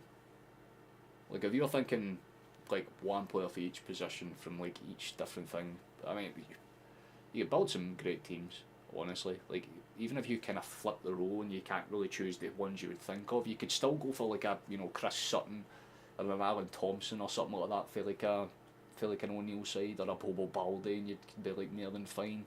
You could go with like a, you know, like a Gary Hooper, or a, you know, who's another like left field shout, like a Georges Samaras for like a Lennon type of team. You could go for like who's left field shout, so you could really go for like a Strachan side. Yeah, but it's hard to think off the top of your head. Like maybe Croesus, just because he was a wee bit more like unique and unanimous, or yeah, maybe Fanagura Hesselink. I'd say he might be a shout. You had Henrik, Naka, Van Dijk, Dembele. Who are you putting in goals then? Oh, if you're talking for the first time round, yeah, I'd say Dembele's a good shout. You can make the case for Edward as well, I suppose, but nah, I don't know. I like the idea of having like an extra goalkeeper. I feel like if we had Henrik, we wouldn't ever need to play Dembele. Like, realistically, Dembele would just sit on the bench the whole time like, oh fuck me, how am I going to get minutes against this guy, man? He's literally goated. Oh, Park Seung-ki, yeah.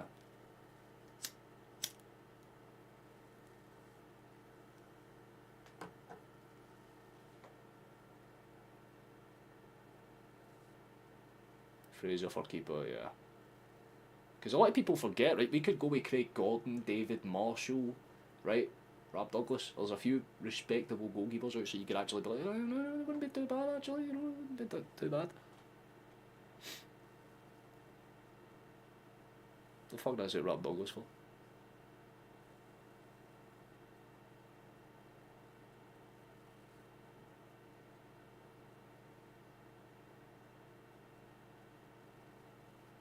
Scored in Europe but not much else. Oh, that's my point though. If you're thinking about like an all-star team, it would be definitely useful in Europe at least.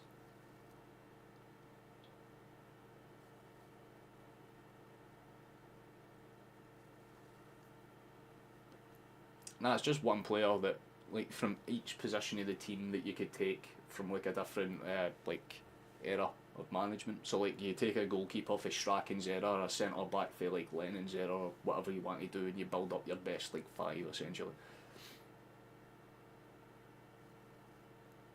Best signing argument would go on for ages if you were going money wise. Well, right, let me put like an overarching question round. Right, say you have what's like a respectable amount that Celtic could realistically spend. Say 25 million, right? 25 million is the budget, and it's to sign one player. Who do you go for? Outright, who do you go for? Like that's the question, right? Do you go for 2 players that are worth 12 million each or something? Do you get 3 or 4 players that are worth 5 or 6 million each, and then you kind of go up with that, or do you just go for one big powerhouse signing that kind of, you know, shows intent? Because it's really hard to think about it when you're actually presented with that information. Because again, if you buy certain players, you need to find a way to work them into the team. Because if you spend 5-6 million on a player, you're going to have to play them, especially in a team like Celtic. Well, a lot of players need to have that type of value to get minutes in the first place, right? Like, you've got players that are worth a few million, and McCowan and all that are literally just sitting on the bench. Fiskard and Bogus, can't really fault that, to be honest.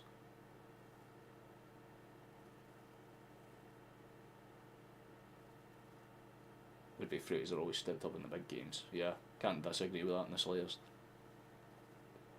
It's hard to argue, man, because you've got fucking Arthur Boric, David Marshall, fucking Craig Gordon, man. That's some really good shows. But Foster probably had the best, like, individual goalkeeping performance. I would say maybe the top two, right, would obviously be like David Marshall's away against Barca back in 2004 or 5, maybe a bit later. I can't remember the exact year, but it was like that 0-0 draw, and like I remember it because of the Spanish papers. They kind of like talked about how brilliant Marshall was specifically. Then obviously Fraser Forster had the same type of thing happen when he had that brilliant performance against Barca in 2012, and obviously, you know, not the Gran Morella, the Great Wall.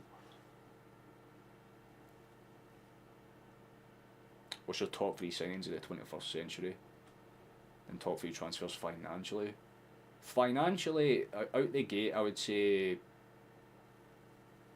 Tierney, because we didn't pay anything for him, and we got rid of him right as he was in the middle of his injury crisis, so we basically got 25 million for a guy made out of glass, and more importantly, we're getting him back for nothing. So it's basically like, we didn't just sell him off, we got him back for 25 million. That's pretty decent business, if you ask me. Second, I would say probably Jota for the same type of thing, because again, you sell a guy that you bought for, what was it, 3.5, 4 million off of Benfica, sold him for 25 plus add-ons, and then we bring him back for 10, so we made like an immediate like 16, 17 million profit. The second half's about to get a calf, by the way, so I should just switch back to this screen just in case, because we'll be getting underway relatively soon. But yeah, third one financially, probably Van Dijk, right, because of the add-on fee when he got sold to Liverpool. That was big for us, because it was like just 8.5, 9.5 million in spare change essentially, on top of the money that we had already got for the initial signing. I wouldn't say O'Reilly, because I love him too much and I would have never sold him. The second half has started, we're underweight, just in case you do not know.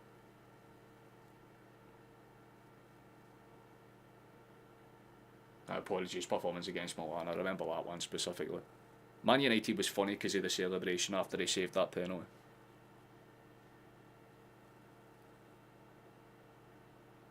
If you're going in terms of 3 actual good signings, I would say who's a good middle ground? I would say Scott Brown for Hibs. That would be a good signing, right? You got a captain for life out of that signing, so I'd say it's kind of hard to not include him somewhere, just for the fact that at the time he wasn't exactly that much. I'd say Maeda would be in there as well, because $1.5 million for that guy's output is fucking insane. And I don't know. It's tough, isn't it, man? Like,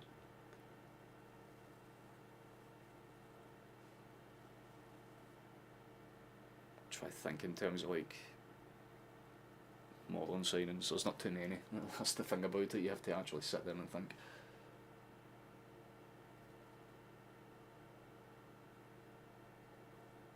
Yeah, I'd maybe say Kyogo. Just because we got one hell of a striker out of him for that as well. Maybe Dembele, actually, just because we got him for like less. But Kyogo was more influential for our team, I would say. That's a great ball forward. Is there a chance? Good step in challenge, in fairness. But to be fair, he's kept it fucking going. Hold on a second. St Mirren could be trying to do something here. Good step inside. Mandron lays it back. They look to be trying to play a bit more aggressive out the gate here. Good cut back. Simple lay across, and there could be a run down that side. There is a run down that side. Ball in, it's dangerous as well. It had to be cleared. Chance for St Mirren on the volley. It's in the back of the net. St Mirren have scored again. It's an absolutely fucking horrible goal to give away, but it's another great finish. To take that on the volley, Phillips scored an absolute belter, but again, it just isn't defended at all. And St Mirren start the second half as they mean to go on. It's a brilliant fucking take, but like, Johnston did well to get the initial clearance away, but Phillips just, he's there on his own, nobody's near him. Don't know what Giles is doing, he just kind of like tries to mock thin air basically. You need to step out to him, my Belgian brother. Does not do it, and it just spills back out to him, and it's hit straight into the ground basically, but it bounces so fortunately over Schmeichel, he can't do much about that. Don't think he was expecting it, because he kind of stammers back trying to like swipe at thin air basically, because what you meant to do. St Mirren's first chance of the half goes into the back of the net. We're all square again, 2 apiece.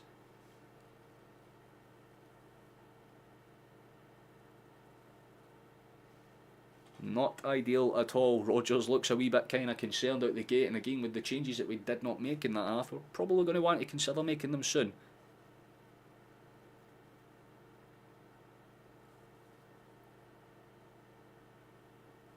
It's not exactly ideal considering the fact that fucking, again, it's not as if you have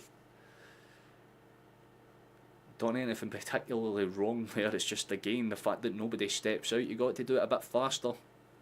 You can't let their midfield into the game. Played out towards that right hand side. Potential breakdown there though. Celtic could be responding in kind, and for some fucking reason Arn decides to try and chip it. That or he mishit it so severely badly, but either fucking way, that shows where your confidence levels are at, man. Unless you're put in the fucking penalty spot, you can't fire at net. What was that? Respectfully, man, that was shit.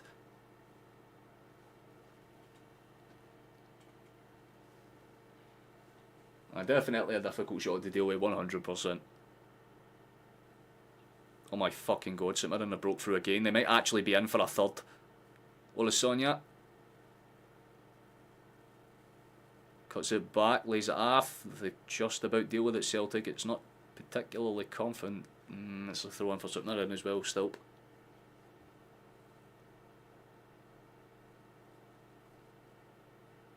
I feel that pain in my teeth coming back, man. God damn. Fucking painkillers work for me, man.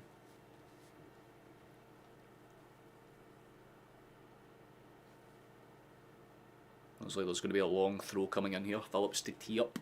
They got, like I said, a couple of big physical presences in that box that can cause some damage. It's not necessarily dealt with, but it's hooked away. The second time asking for Johnston though, good work for him. Seems to be the only defender switched on in the early stages of this half. Something else has happened there, and apparently it's just going to run through for a goal kick for us. Not too bad. It's just a very strange shot, that one. See, when you watch it back in slow motion, I think Phillips even realised that he'd just got a really lucky kind of nick on it, but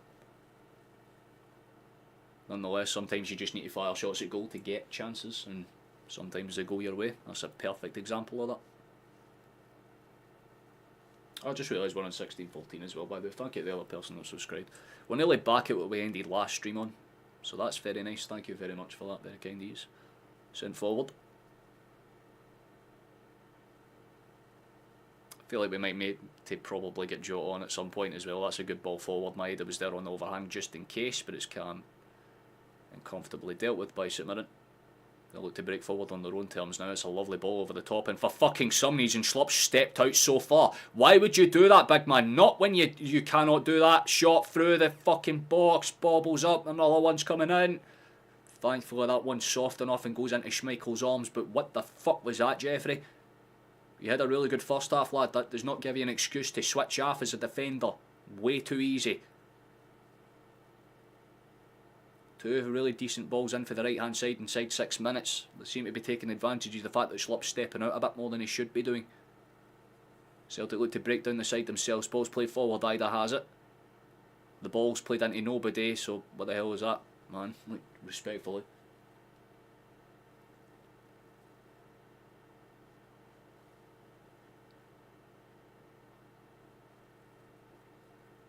I'd say he's probably the best striker we've had in time, Rob. Is Jota playing? No, it's Maeda playing out on the left, Kun on the right, and Ida's playing central. Jota is on the bench. Oh, we lost a subscriber. That's always fun. It's the one thing I ask for, boys, so please consider doing so. Schlupp has it back towards Scales. Potential overlap and pass on. How's your movement? Decent enough.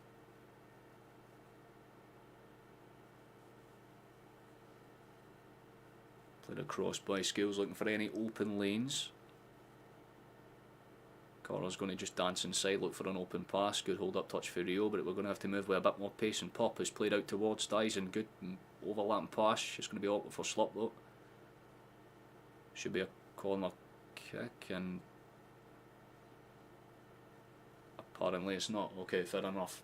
Goal kick for St Mirren, I guess. Didn't look like it'll be real, but nonetheless. Could have kind of popped back out off his Slop, to be honest. I'm not sure, but there's no reverse angle, I guess, so we won't really see that. Yeah, well, I know it was down there. I think Stephen Robinson will be too disappointed. Oh, his team have started the second half. They've definitely been better.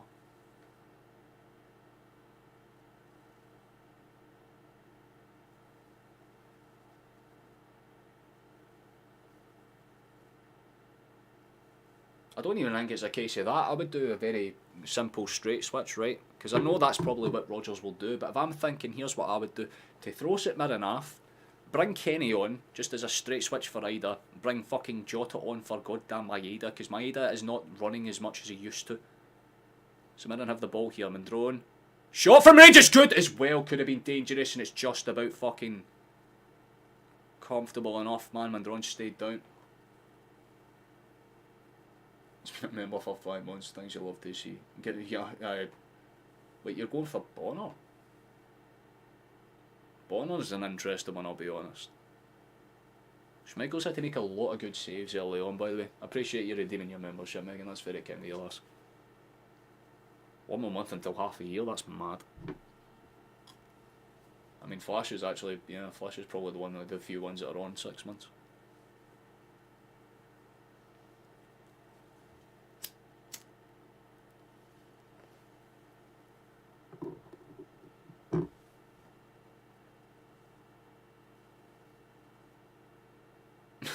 Wee Celtic emotes and badges. I love the wee pet one. Still one of my favourites. You need to get back on the Discord, you have to make another one for some work stuff. You'll always be welcome. There's a link literally down in the description.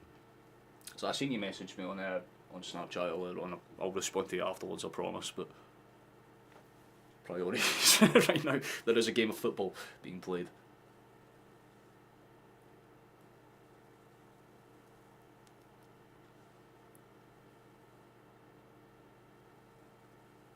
I can't remember who the first ever member was.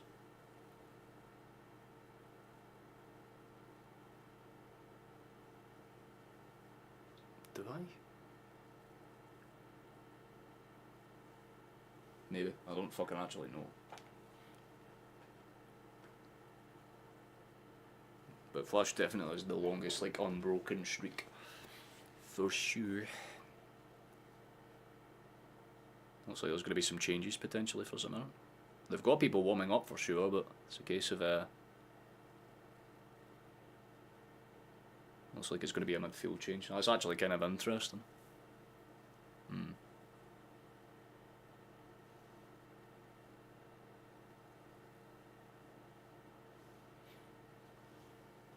Your 5-0 production was close. I even said at the start I was very optimistic, considering the fact that again St Mirren are a team that have beaten Rangers less than a few match days ago. It's not as if they can't dig out a result against a pretty decent Glasgow side as well. And it's not as if Celtic have played bad. I want to clarify this. We're just not really making chances. But we've had more of the ball. We've been comfortably playing around them for the most part. But anytime St Mirren get the ball, it's like a wee fucking light switches on in their head and they just bite forward. Slip.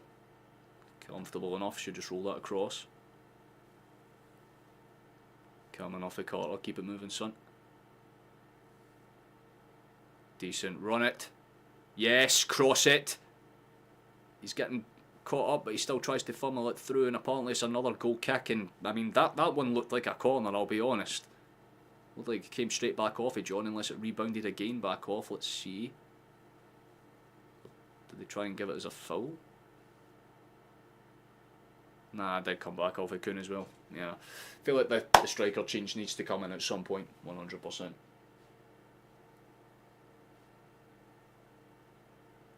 I know, but I'm just saying they can get results against some decent sides. You know, they've done it against Aberdeen, they've done it against Hibs, and they're all teams that are inside the top 4. Keep in mind, they're also one of the teams that have taken something against us.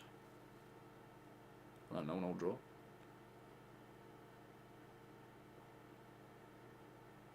Oh, come on now. You're really going to stop it for that? That's not a high boot. He put a fucking clearance in and the guy dives in looking for it. I swear to fucking God, why is that a thing?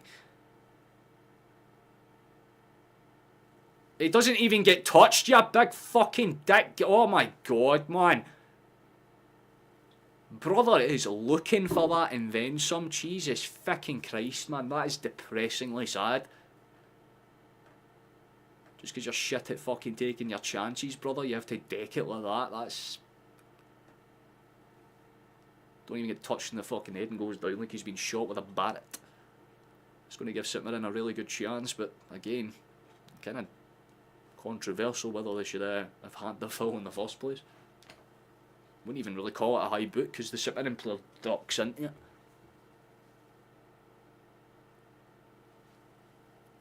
It's like John's our set piece specialist. He's going to be swinging this one on.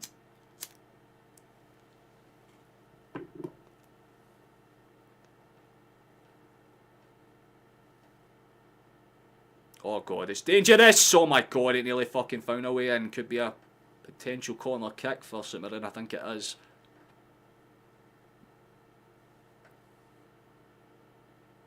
It kind of popped off Ian Giles and just about went past the far post. That could have been dangerous as hell, but with another nearly gone, we're still just about defending.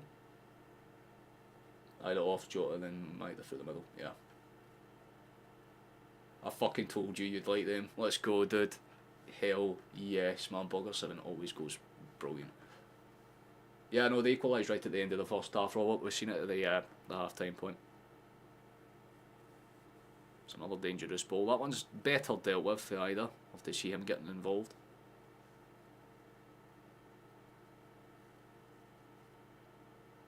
Run it. Don't allow him in behind. Just stay up. Like that. That's good pressure. That's decent pressure for either. Just kind of languishes just to make that pass a wee bit more indecisive.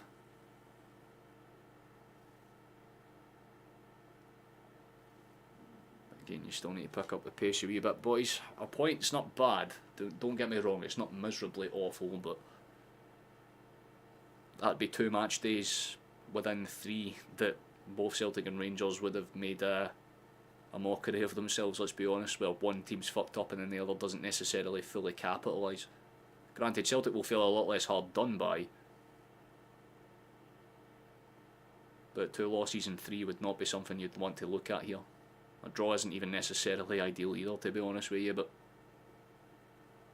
you got to give St Mirren their credit. They deserve to be where they are. I respect the attempted ball forward, but Ida has to step in. Why are you trying to mark him for going backwards, man? You need to be on the other side trying to defend those types of fucking challenges, lad. Respectfully, it's sent forward, high and firm. Should just comfortably bounce all the way through it. Johnston will mark it out decent. O'Hara put some pressure on him, in fairness. The big boy was kind of causing some problems there, but the Canadian holds firm. Things you'll love to see. Carter. Crossfield exchange played inside for Slop.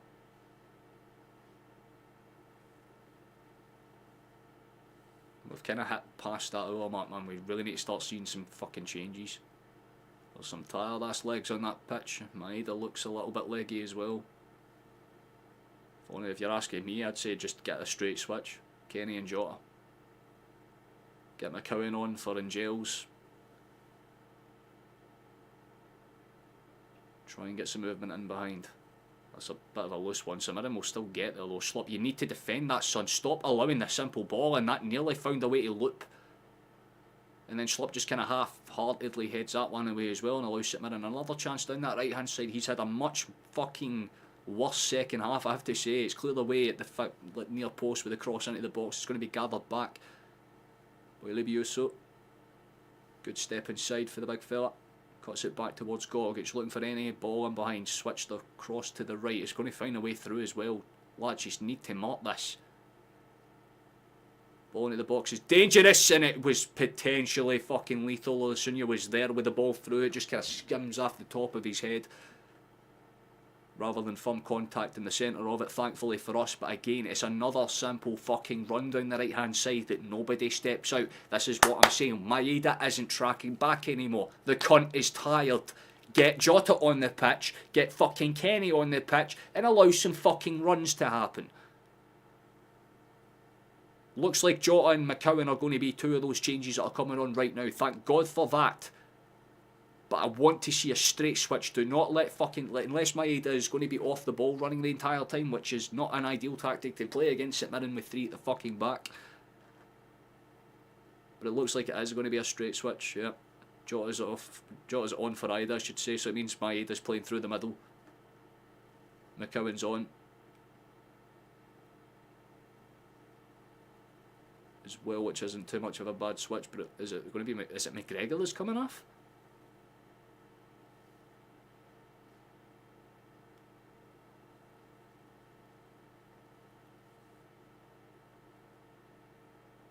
I'm confused by the fucking changes that we've made.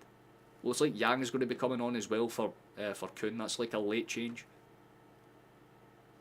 I don't understand that. But it's McCowan, Jota and Yang are on. It's McGregor, Ida and Kuhn that are off. So somehow Angels is still on this pitch. And Maeda's still on this pitch.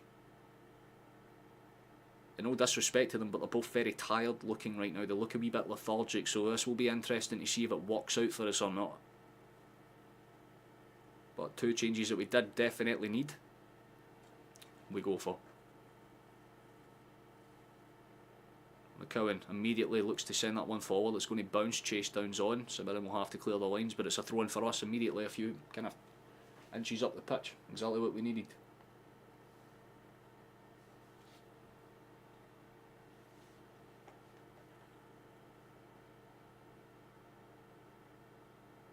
The referee's complaining about something, 7 words with one of the Mirren players.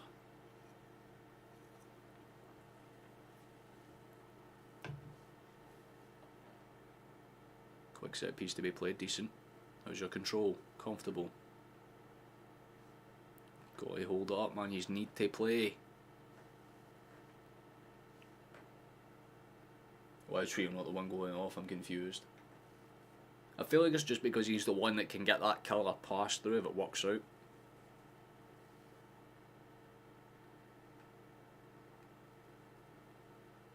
Maybe Rodgers just trusts Angels and Rio a wee bit more for this one.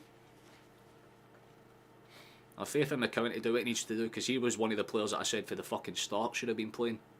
Because he'll be able to actually body up one of the bigger boys in the midfield and take that fucking overall, like, safety net that they have with that extra man there. It's going to be sent forward, and again, right idea, but no one was going to chase that in behind. Apparently a yellow card's been brandished for somebody.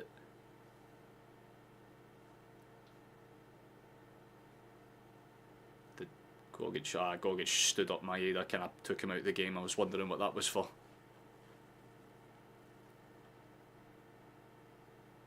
Probably jealous of the fact that Maeda was able to grow a successful head of hair and he can't. You'll take money for a tattoo now? Oh, come on.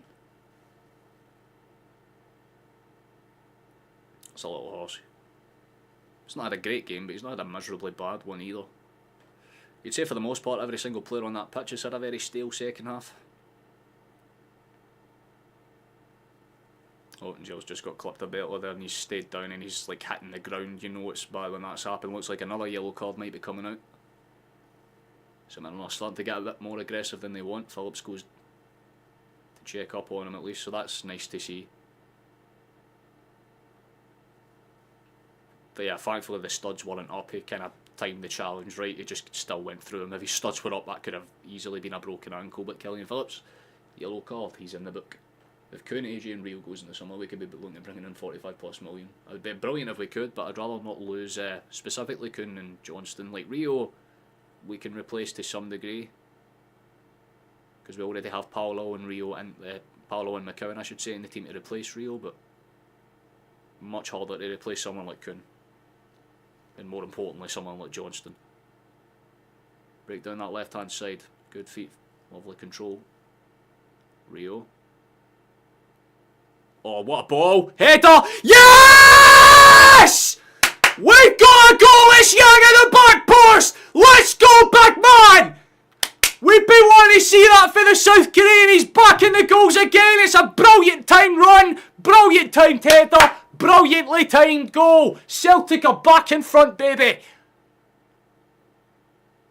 Brilliant ball for Rio. Like I said, that's why we probably kept him on, because he was the one guy that could get a pass like that off. I called that shit too. Brilliant ball into the box, exactly as you would hope, and Yang times it. But rather than trying to put power on it, uses the power of the cross. Just redirects it into the bottom corner. Brilliant header, man. The Asian Persuasion digs us out once again. 3-2 on the day. St Mirren will need to come back again. They have to do it a third time.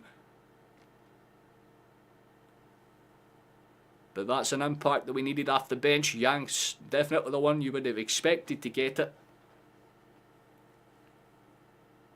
But we love him nonetheless. Good to see you in the goals, big fella. Do not let it slip. Immediately St Mirren trying to get into the box. That one looked half dangerous for a second there, but I think it was offside. We've cleared it anyway. Yeah, it was offside, so we'll get that play back anyway. You got a photo on. It's for £1,000, Jesus. Well, 20 minutes, there's still plenty of time. Nah, it won't go to film. What the fuck? There's a break forward. Gogic jobs to just clear it away, and Hank Hemmings was saying to Gogic, why would you do that, bro? I was literally there to clear it. Was Yang on for either? No, Yang came on for Kuhn. Jota came on for either.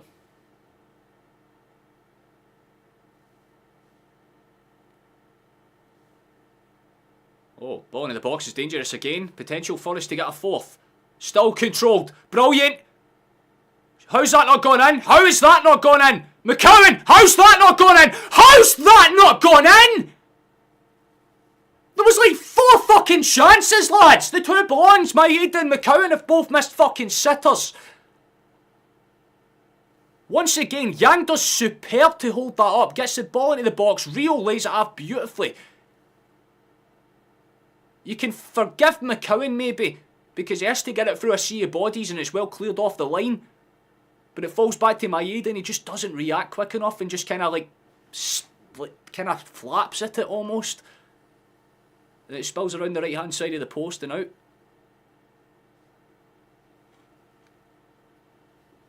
That really should have been a fucking goal.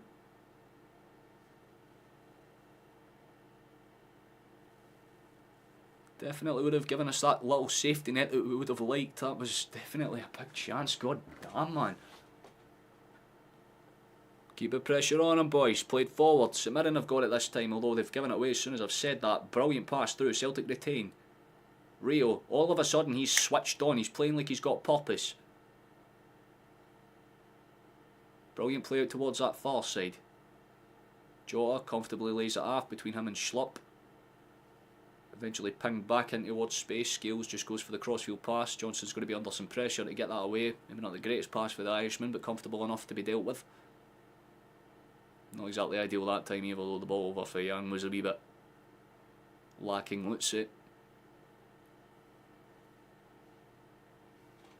Genuinely have no idea how that didn't find a way to creep into the back of the net. Black Sausage, not an idea at all, but it shows that we can go for making barely any chances to a bunch of them in very quick succession.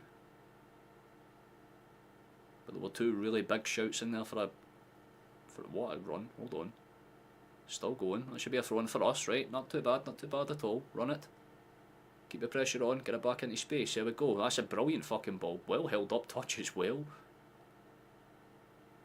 Yang's playing with purpose. Came on and changed this game for the better immediately. Ball into space. Johnston, lovely Trivela pass. What a layoff touch for Maeda, but McCowan just couldn't really regather it. But here comes St Mirren. Good. Oh, what a touch for Lahara. It's opened up the fucking box immediately, and there's a break down that side. They're still going, St Mirren.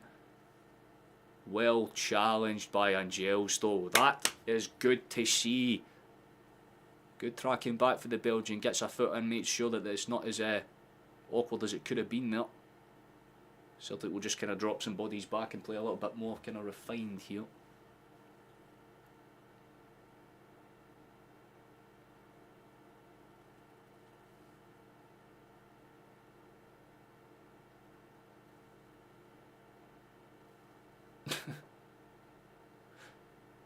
Fair enough, honestly.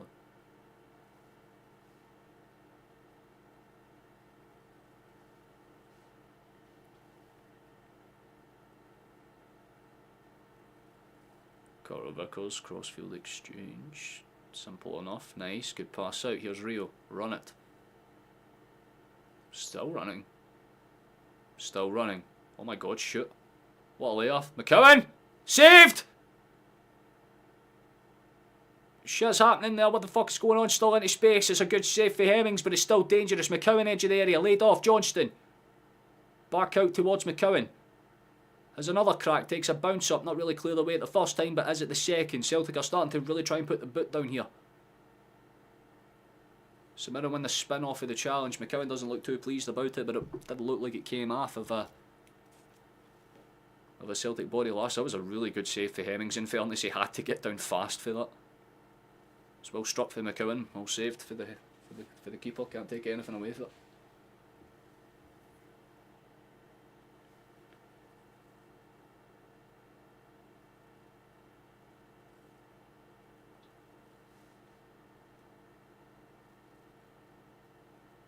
Swung forward with pace. Let's see if St Mirren can win the knock on. No, that one's won by Carter, but the header back is just as dangerous. And here's St Mirren again. Can they get him behind? Dangerous challenge, but he manages to get in there once again. Brilliant tackle for the Belgian. Stupendous for Arm. Could have been dangerous there. Olusunya's trying his best to kind of time those runs off the back of. I wouldn't say off the back, but in between the backs of Johnston and Carter Vickers, I would say he's trying to time his runs a wee bit more direct. One more goal would be quite nice, as long as it's in Celtic's favour. So I'm going to swing in there. That's towards the back stick. It's dangerous. It goes over everybody and at the far end. And just like Celtic missing their big chance at one end, it's St Mirren that goes up to the other and misses one of their own. I think it's Taylor that gets up big and strong there. It was, and it could have been fucking dangerous. He just had to keep that on target, but I think because he was in the air a wee bit longer than he thought he would have liked to have been anyway. Just kind of has to put a wee bit extra power behind it, and it's enough to take it past the far post. Got to give St Mirren their credit, man. They played a really good game. What a touch for Maeda, though. There's a potential break for us now. Please do not time this run any worse than that. Lovely ball. Please kill it dead. Yang! Kills it dead! 4-2! It's over this time! The flag's gone up. Fuck! Fuck! Fuck's sake, man. I thought Yang had a brace. God fucking damn the linesman, man. Was he off? He was. Bollocks! Ah, shit, I thought that was the one. It was another Rio assist and Yang finished. That was a lovely taken goal, but it was offside by about half a yard or so. Pain. That's so unlucky. We're still winning. It's not as if it's that bad, but god fucking damn it. That could have been something.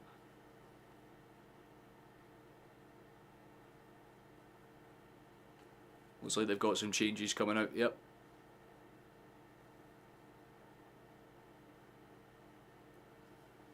Honestly, more than valid though. More than valid.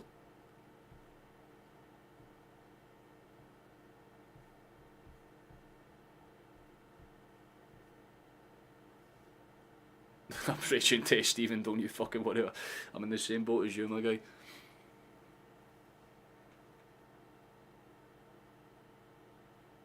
Oh, it was just a wee bit unlucky, man. It was offside, but it was by like a tiny little sliver.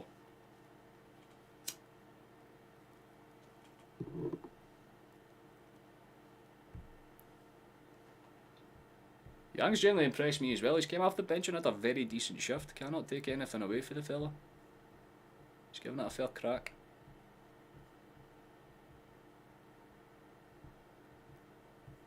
Any particular reason why my feed's decided to do this.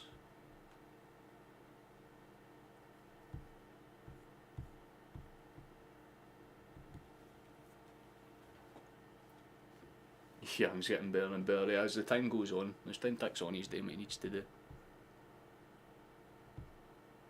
For some reason, my feed has decided to betray me.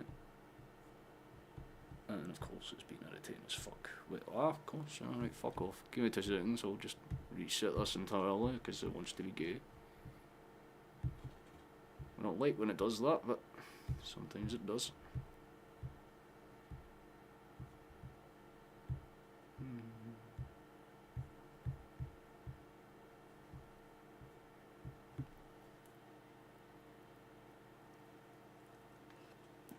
We kept the right Canadian. God damn. I mean, you're not wrong. Like, let me, I'll be real. You're absolutely not wrong. There's probably better ways you could have put it than that, though.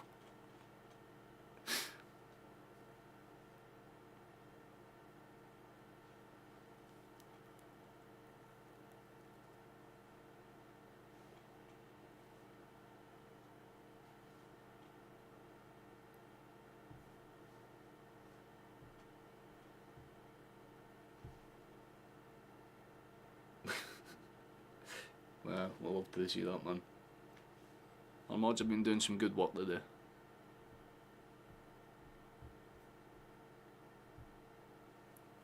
Is there any particular reason why you're doing this?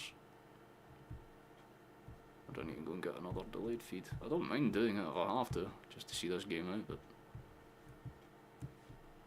bear with me here. Okay, really it's just being gay for the sake of it.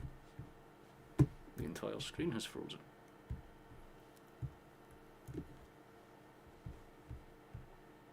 Things you love to see. Oh, there's actually a break chance down that side. Use it.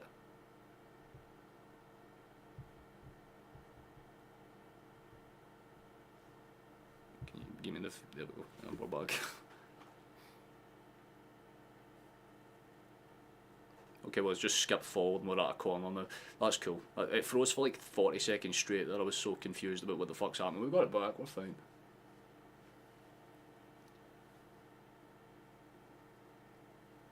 For what I'm hearing very vaguely, we had like a half chance and that's where the corner led to. There's a breakthrough for my Ada actually as soon as I say that. That's got to be a foul. Surely, referee. Yang, edge of the area. Shot from range is dangerous, but it's going to be pulled, but hopefully it gets yellow carded at the very least, you know what I mean? It's going to go down in the book for the foul on the build-up anyway. Smart advantage for the referee, but honestly I would have preferred to have just taken the free kick. That's another boy in the book for them. Fraser this time. He's actually had a really good game as a whole, by the way, Fraser. In fact, their entire back line has. Oh, collides with the referee there, so yeah, a drop ball scenario. That's more than fine.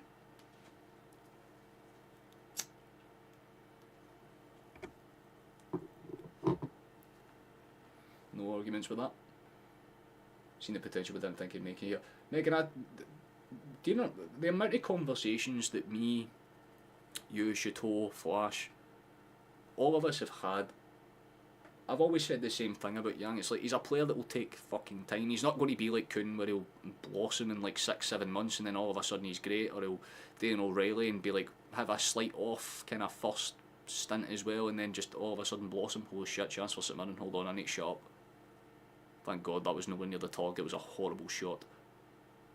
But Yang's one of those players that will kind of just keep his head down. He's like a James Forrest type, you know what I mean? He's not going to consistently be involved in the goals, but when he plays good, you'll notice him. He'll fucking stand out, and in the last few times that I've seen him off the bench, he's definitely impressed. I think he's kind of realised that he's not going to be like a starting calibre player for Celtic, but he's more than happy to kind of try and earn those chances. So he's taking his time off the bench really seriously, and to be fair, he's done a fantastic fucking job of it. St Mirren are going to make a change of their own. No, Boyd Muntz has came off. That man has ran his heart out for St Mirren, and fairness, it's going to be a Doe that comes on to see the final 8 minutes and whatever's left of additional time on top of it.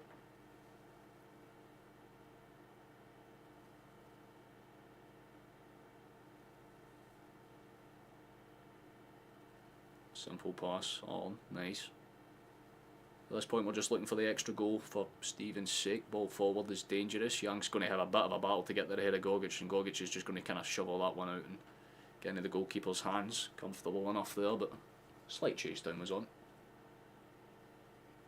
I'll ask one more time, by the way, if anyone would like to subscribe or leave a like on the stream, that'd be the kindest thing you can do. Helps us stay in the algorithm. I know it's at that kind of slouched part of the season where we know who's winning the league and stuff, but I'll be trying to cover every game for now at the end of the season, so any support would be very nice. Played forward. Cut in behind, good touchdown for St Mirren. They're going to have to keep it under control though, and to be fair, they nearly do. Johnston just kind of hacks at it, gets it away. Good hold up touch for Jota, Rio has it. What a touch that is, that was superb for Rio, and he's broke away. Chance for us to go forward. The pass was fucking woeful, but I don't care because that touch was sexy as hell. We can forgive it because of the touch, but now St Mirren have a chance to break forward. Rio does as well. He's damn best to get in front of his man, a little bit of pressure there. John plays it down that left hand side, still dangerous. You want to stand out and get to him at some point, lad. Nice, better. Good hustle, and Carter Vickers wins it back. Schmeichel will punt it into the sun. Headed back by Taylor. Not gathered and controlled by St Mirren. They're going to try and take another run forward down the right hand flank this time. Played across, Olivioso. Good touch, good run, ball in behind. It's not dangerously effective, but it's put some pressure on us. Slip past to clear his lines, back out into that danger area. Don't like where that is, man. You've got to stick a leg on that. Carter does, but again, it's not really away, it's more up than away. But Rio kind of calms it down with a header, and Jota just kind of spreads it across the pitch just to put some pressure off of us. But again, St Mirren retain the ball with a calm header back down towards the kind of midfield area, and they're trying to break forward again. Here's Adowo. Cross into the box is high, not really threatening, and straight into the hands of Schmeichel. Could have been dangerous. We survived that one too. Cash out or leave the it's. What's the return on it, Chief? That's the one thing I would say. Because it looks like St Mirren are going for the full court press basically right now, and they've won it back again. Here's Olivioso again. What the fuck is happening, boys? You need to stick a leg in. McCowan does eventually. Ball's bobbled through. Still dangerous for St Mirren, although he might be offside there. Referee doesn't blow the whistle, so Schmeichel just claims the ball from the cross anyway and just drops down and gets a wee round of applause for the Celtic fans. Was he off? He was definitely offside. He was offside by a solid like fucking 2 yards, but they allowed the play to go out anyway. It was not really too much of a threat in the end. It'll be good for South Korea. I said it the last time as well. Like, they'll actually have like a good left wing, a good right winger as well. Oh, dangerous. Good body. Love that. That's fucking superb film.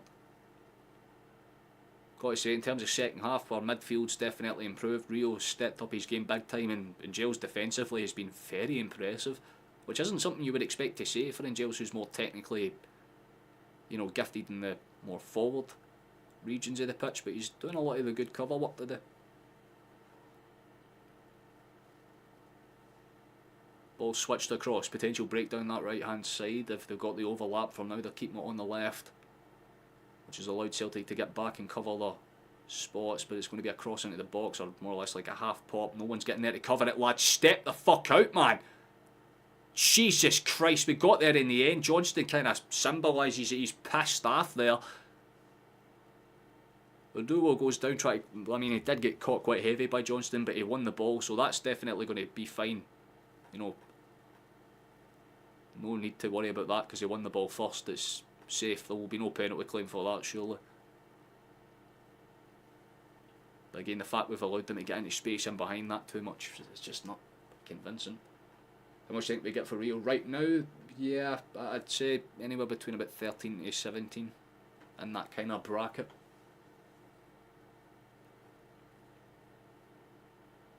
But if there's a team that's desperate enough, they'll pay as high as 20 for them, absolutely.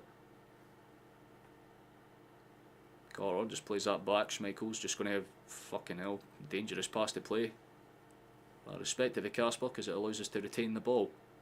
Scales pings it forward, good hold up touch for Rio. Roll across into space. There's your overlapping pass. Maeda will get there first. What a touch, Dyson! What a touch, Dyson! That is superb, man! That's how you kill a game off in style. That is the best touch I've seen for him in a long time. That's goal of the game. He just sold his man a dream and then gave the keeper a fucking nightmare. Brilliant goal, Dyson. Game is over. 4-2. Unless Dyson's offside again. They will probably check that because it looks close for the first or second angle. Yeah, it's really close. But if that goal stands, that is a beautiful goal to have. The touch was superb, man. It's just going to be a case of if he's onside. It is super close.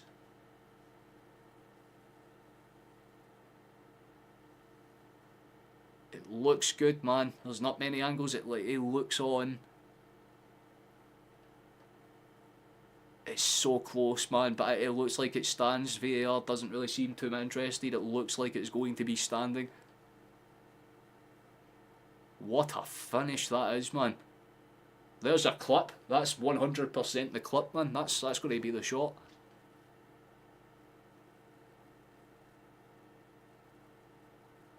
They're definitely going to have to... Yep, there we go. Onside, we're fine.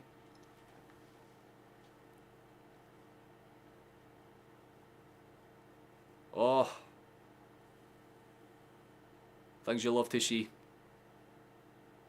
And already we're trying to go forward again. Jota gets a touch inside, gets shovelled off the ball quite calmly in the fairness. And Mirren will look to go forward. So if things stay as it is, then not too bad. He just ran right through him. It was a perfectly timed ball. But it's the touch. Anyone that's watching the game alongside, the touch in to get the shot was just superbly calm. And he's putting the pressure on Gogic again, although this time Gogic doesn't allow him to get kind of shovelled past. Pop up, Real wins the knockdown. Very calm header as well, good to see. Lovely backheel pass as well for Jota, and there's a potential break chance for fifth. Aye, there's... Oh, he was on the overlap there, but wait, that's a fault. Real's gone down. There we go. Free kick for us again. In a potentially lethal area as well, might I add.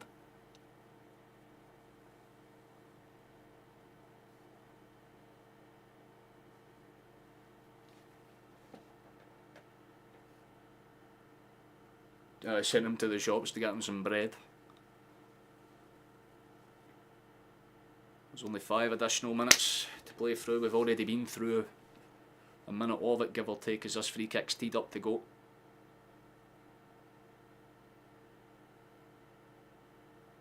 Got Jill standing over it. So a very good game. Much more improved second half as a whole. Definitely not the type of game I think either side were probably expecting. 4-2 is a very uncommon scoreline. Oh my god, it's dangerous! It's been spilled out. It would have been a case if Jota was onside or not, but seems to be fine. Punted forward. Scales just kind of positions himself there on the loose one, and Giles should win that fucking knock-on header. Doesn't necessarily, it's spilled around. Defence drops back a wee bit. That's going to be a foul. There's a foul. Fair enough. Mirren have it. About 45 odd yards out.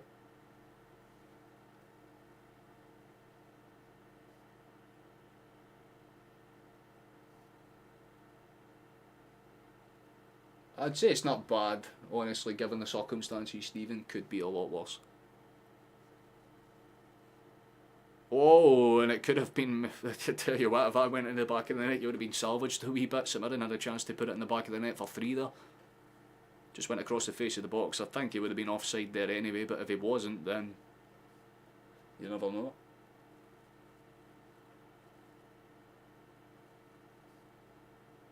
You can score, maybe score 5. We want 6. Fuck it. 2 in the next 2 minutes for vibes. I feel like Robinson can be proud of these boys though. Like, genuinely, if you're a St Mirren fan, you can take some positives. The first half was genuinely impressive. They started off the second half very good, but it's like the simple case of what I said at the start. Celtic will let the first kind of half be mid, and then we'll kind of come out into the second and do what we need to do. There is a fifth! There is a fifth! It's Yang! He gets his brace! It's 5-2 Celtic. It's definitely a fucking scoreline that flatters us 100%, but it's another into the gate. Oh, that is...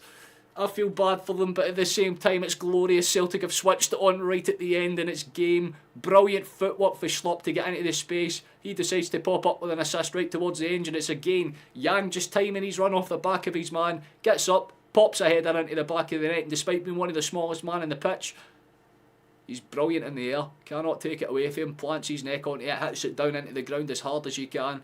And Celtic kill this game in style. It is over. It is done. It is good night Vienna. It's over.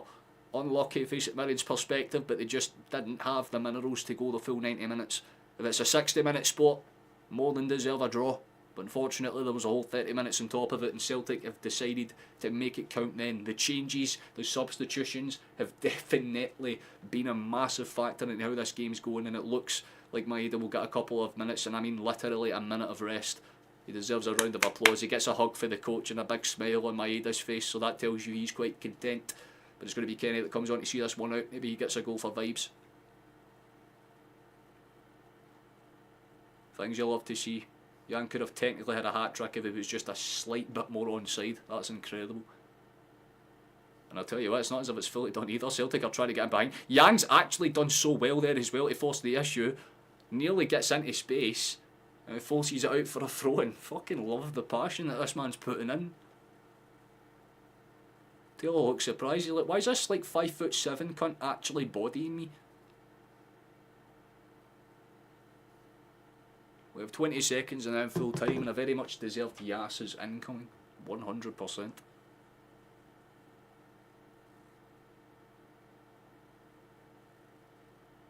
Good overflick, decent. Maybe we do go for a potential last one. But that's full time. There we go. Very calm, very composed. Very nice football. We take it. I mean, fuck me, the first 60 minutes were awkward. Let's put that into brass tacks. But 2 goals basically past like the 87th minute killed this game off entirely. But could have been a lot more awkward. 5-2 definitely flatters us 100%, but we take it, and you just know what comes now. If you are new here, to the 1 or 2 people that subscribed, consider lowering your volume a little bit because I'm about to yell. You just know the drill. Whoop. Oh. Gentlemen, for the victory and for the win. And for Yang's sexy ability to score a header.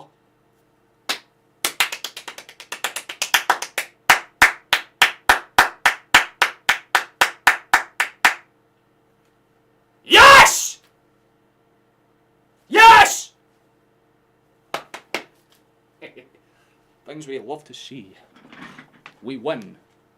Let's fucking go. If you're about to depart for the stream, as Flash just said, you can join the Discord. It's free. You don't have to pay money for it, and you can get to talk to us and stuff. It's pretty neat, actually, for the most extended parts. I'm not sure if I'll do something tonight, because I still have to make the short, but nonetheless, we move. That's good. Let's have a look at the league table, shall we? I always like to have a little look at that. Once the game is done, I mean, the stats definitely, I mean, 24% of the ball, but they had 14 shots, 7 on target. Give them credit, they made a game of it. But look at that.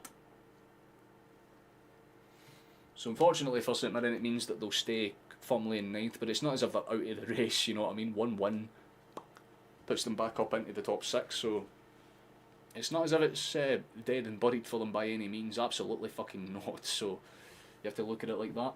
But Celtic extend their lead and, more importantly, make it count. It took a lot of drama, but we do what's necessary. And to be fair, whoever said 5-0, you weren't far off it. We scored 5. You were just wrong about how many St Mirren would score, so it's not actually that bad of a prediction. So they beat Rangers 2-0, does that mean there's a chance we pump them 7-0 in at Celtic Park? Potentially, it's always on. I'd love to think of a world where that happens, but honestly, that was not a convincing 5-2. Let's be honest, man. We were not the best. we could have been today, but definitely a performance that Jan can tip his hat off and be like, hell yeah. Even if he came off the bench, I feel like he's man of the match because he changed the game for us 100%.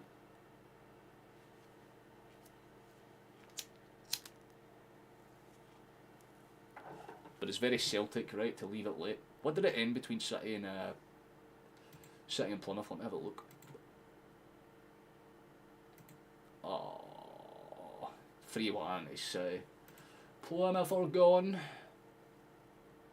It's not Plymouth or Kyle, it's Plymouth are gone. There you go, that's unlucky. Can't really fault it too much.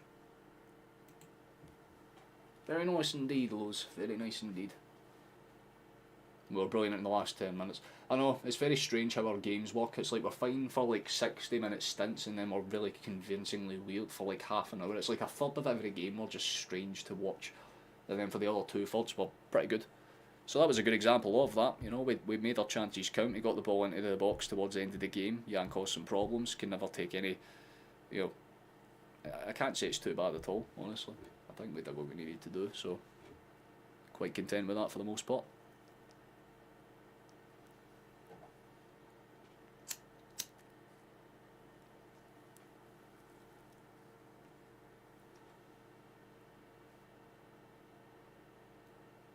Plymouth scored with their only shot, 100% sure accuracy. It's something they can take at the very least.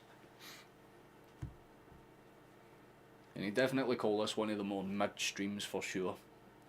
You have to kind of put it like that in terms of output, because again I don't think we did too well in terms of, we didn't gain basically any subscribers at all. We got a fair amount of likes for a type of game like that though. Hey there, Martin. Stuck between a Chinese and a KFC. I'd say KFC, just because it's like easier to make a decision, right? Like KFC is like 3 fucking things, right? Basically, but if you go to or a Subway, maybe nah, not a Subway. Subway's like mid. Honestly, I'd say KFC. Up the road and get my head in Yang and Nando's. Nando's on Forest.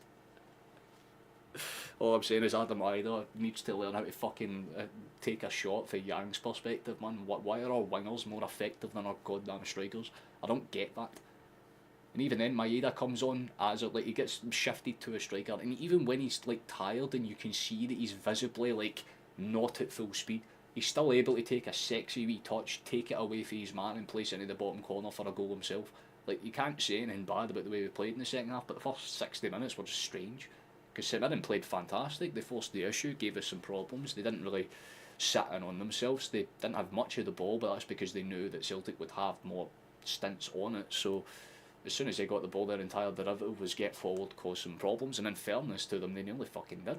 You know, they got back into the game twice. I feel like, again, if you want to break it down into fundamentals, it was just the fact that fatigue kicked in. Celtic had better options to bring off the bench, and more importantly, in more crucial areas. When they took off Boyd Muntz, their midfield just capitulated. They sat in themselves, and you've seen what happened the final 10-15 minutes. We run ragged. So that's the advantage of us playing the way we do, is if any team changes their system against us, we can kind of play through them in that aspect. So it's not disheartening or disappointing from St Mirren's perspective. I feel like 5-2 is a bit harsh from their perspective, because again, I don't think that's a scoreline that really summarises how the game went. I feel like 3-2, 4-2 would have been fairer, but you know, it's not as if it's bad. I'm more than content with it. I feel 100%. As anything is potty. Honestly, Stephen, you fucking hit the nail on the head with that one. He's a statue of fucking Tyson. Hell yes, love to see it. I think the Rodgers style of play for the wingers is to be the main scorers, I should say. That's why we've seen a drop off of Kyogo when he came in.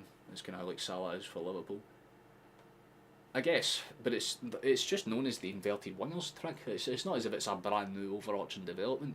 There's always goals for the wings. That's what made players like fucking Messi so potent for the left or right, because you could just cut in and score. But I think the difference is this time is the fact that, like, again, Ida just didn't show up. His hold-up play wasn't particularly great. Ida, he's okay when he plays well, but he's had some iffy performances here and there. But Maeda's just consistent. You know what I mean? Like even when he's not the most physical or most like fully fit, he's still able to cause the problems. He's still able to chase his man down and do what's necessary.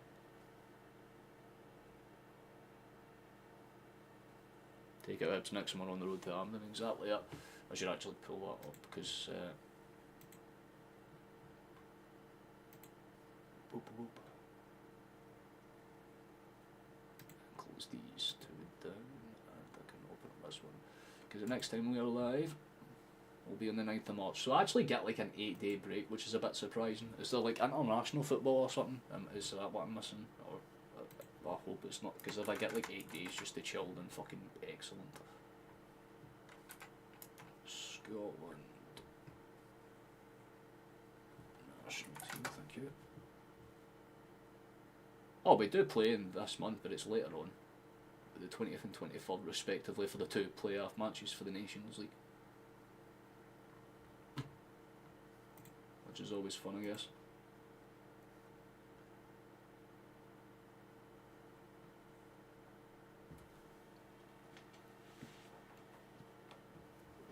It may be rubbish, but it's fucking delicious. It's a treat. You can allow a treat, I think. 100%.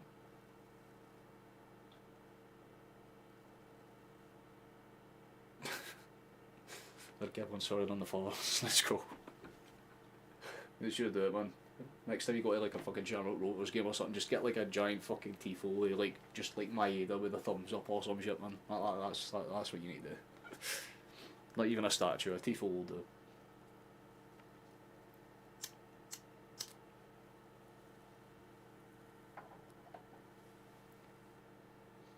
Either in the next coming season needs to be consistent to be up the way a proper centre forwards like Eddie and Musa.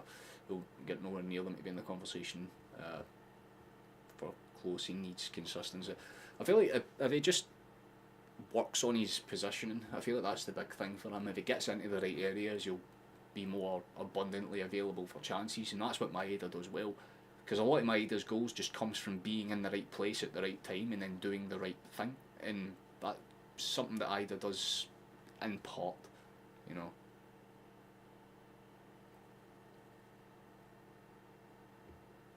We might be going to the Hampden game. Fuck yeah, Flash, that's cool.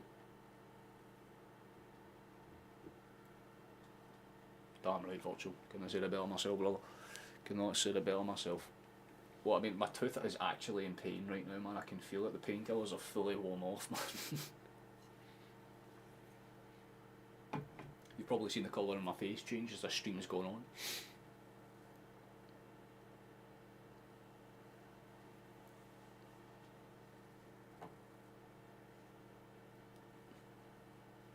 Oh, the Derry boys. We have a couple of like Irish supporters. A few for Derry, a couple for Shamrock. There's a guy that comes in every now and then. He's literally called Shamrock Jerry. I should tell you all you need to know. They know awake it. I haven't, and I don't want to, because anything Adidas makes that's Scotland based is usually quite shit. Apart from that one anniversary kit, that's it.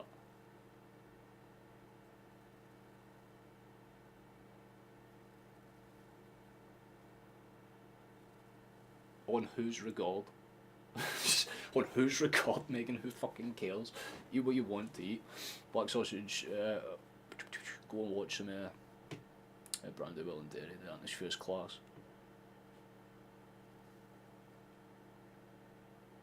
Clove oil for toothache. I have like sensitivity things and painkillers like right there anyway. I'll just take some after the stream. So it's one of those where I'm like, it's slightly irritating, but it's not like annoying as fuck. Also bubble gum, that's all I need to say. Cool. So we've embraced the fact that we're like a gay country now. Cool. That's fantastic, I guess.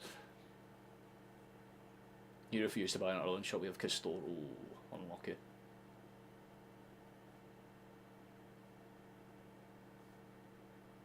VPN, black sausage. VPNs do a lot. That's how I like watch some of the games on this channel whenever like, you know, Celtic TV isn't showing the game to anyone outside or inside the UK. It's always outside the UK and Ireland.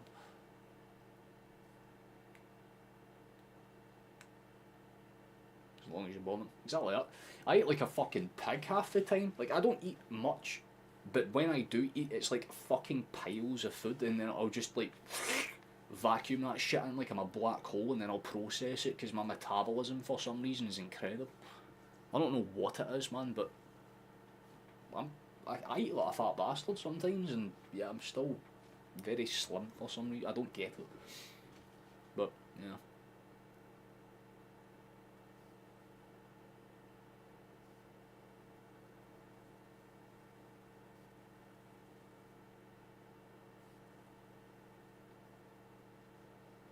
The carnivore diet. Oof. It's a bit of a bastard to stick to all the time because it fucks with your indigestion levels and all that shit. I know that's the one big downfall of those types of things, because it's always the same whenever you have people that do, what do you call them again, is it the fibre diets? Where it's like the same thing where you're only allowed to have certain fibres and nothing else. You're not allowed to have like meats or certain like other vitamins or whatever because it's meant to like thin you out. There's people that do like fucking, you know, keto. And I always say anyone that does that, they're absolutely stupid and they're trading away their fucking later years in life to look fit now. It's always stupid.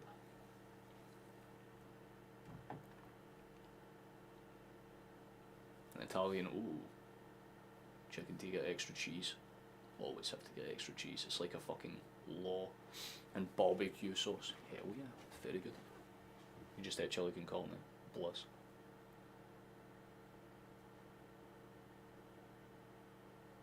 Oh, not a problem at all, Michael. Why is that? That looks like a lyric that could be a Celtic song, you know? Washed down with beer and Barry Ferguson tears. You know what I fucking mean? Someone has to get on that now, get a beat made. You take it easy, Alfie. It's been a pleasure to have you, brother. You enjoy yourself. Thank you for joining us, my guy. Replace the carbs and sugar with booze, though. There we are. We'll call it a compromised keto diet then. That makes it tolerable. Oh, we're about 2.5 hours in anyway, so I'm going to get ready to bail out and do what's necessary. I don't think I need to worry about too much. I think the shot's just going to be my Ada's goal. That makes it a lot easier, right? But if you're going to be bailing off in the next few minutes, then you've got Celtic and Hibs in the 9th. That's the next time we'll be live. It's the longest break in between a game actually, because I've got like 8 days to just chill. So that's the way I'm kind of looking at it. You need to get on that immediately, Schneb. You've been given a fucking chance. You're off to grab dinners. The Discord going to be open like a voice call. I'll be opening it up after I get the shot up, Megan, which is most likely in the next like half an hour or so. Like, I'll wrap up this stream, let YouTube process the VOD, clip little thing from said VOD, put up his shot, and pretty much once I've done like the actual audio editing of it, I'll kind of just join and I'll mute myself to finish it off at the very least. So give me like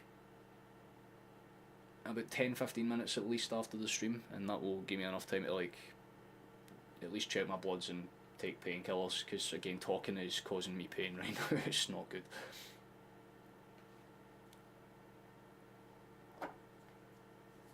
You need to put it in the Discord, Snip. See, now that you're in there, like you fucking have to, like, we'll brainstorm that shit, bro. That's a good idea. There's potential damage here for sure. You can do something cool with that.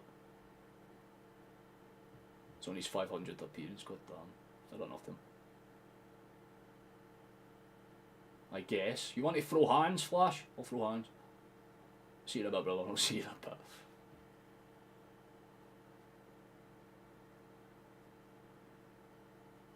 That is true. The people down at the like takeaway place outside literally say that to me all the time. I haven't been there in a while, in fairness, but well, there you go. Problemo solved. I'm gonna get ready to wrap this one up then. Let me just get the music ready, because we know the drill from this point. Like I said, you know to keep an eye out for the shot. It's definitely going to be that that Maeda goal for sure, just because it was fucking sexual, man. Can't take anything away with it. Cheers, Jeff. You take it easy, Flash. Likewise with you, Megan. Speak to you in a bit. 100%. Let the writing commence. You enjoy this session, now. Right, time for me to do outro, so bear with me while I get this wrapped up and done. Ba-ba-ba-ba-ba-ba-ba-ba.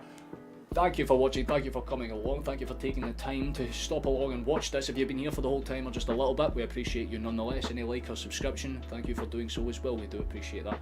As always, if you want to join us in the Discord afterwards, you're more than welcome to do so. There's a link down in the description if you haven't joined us already, but if not, there'll be the Hangout VC will be open in the next 10 to 20 minutes while I kind of wrap up some basic things if you want to join us and just talk shit about the overall Scottish football that's happened today, or just football in general. So I'd love to see it.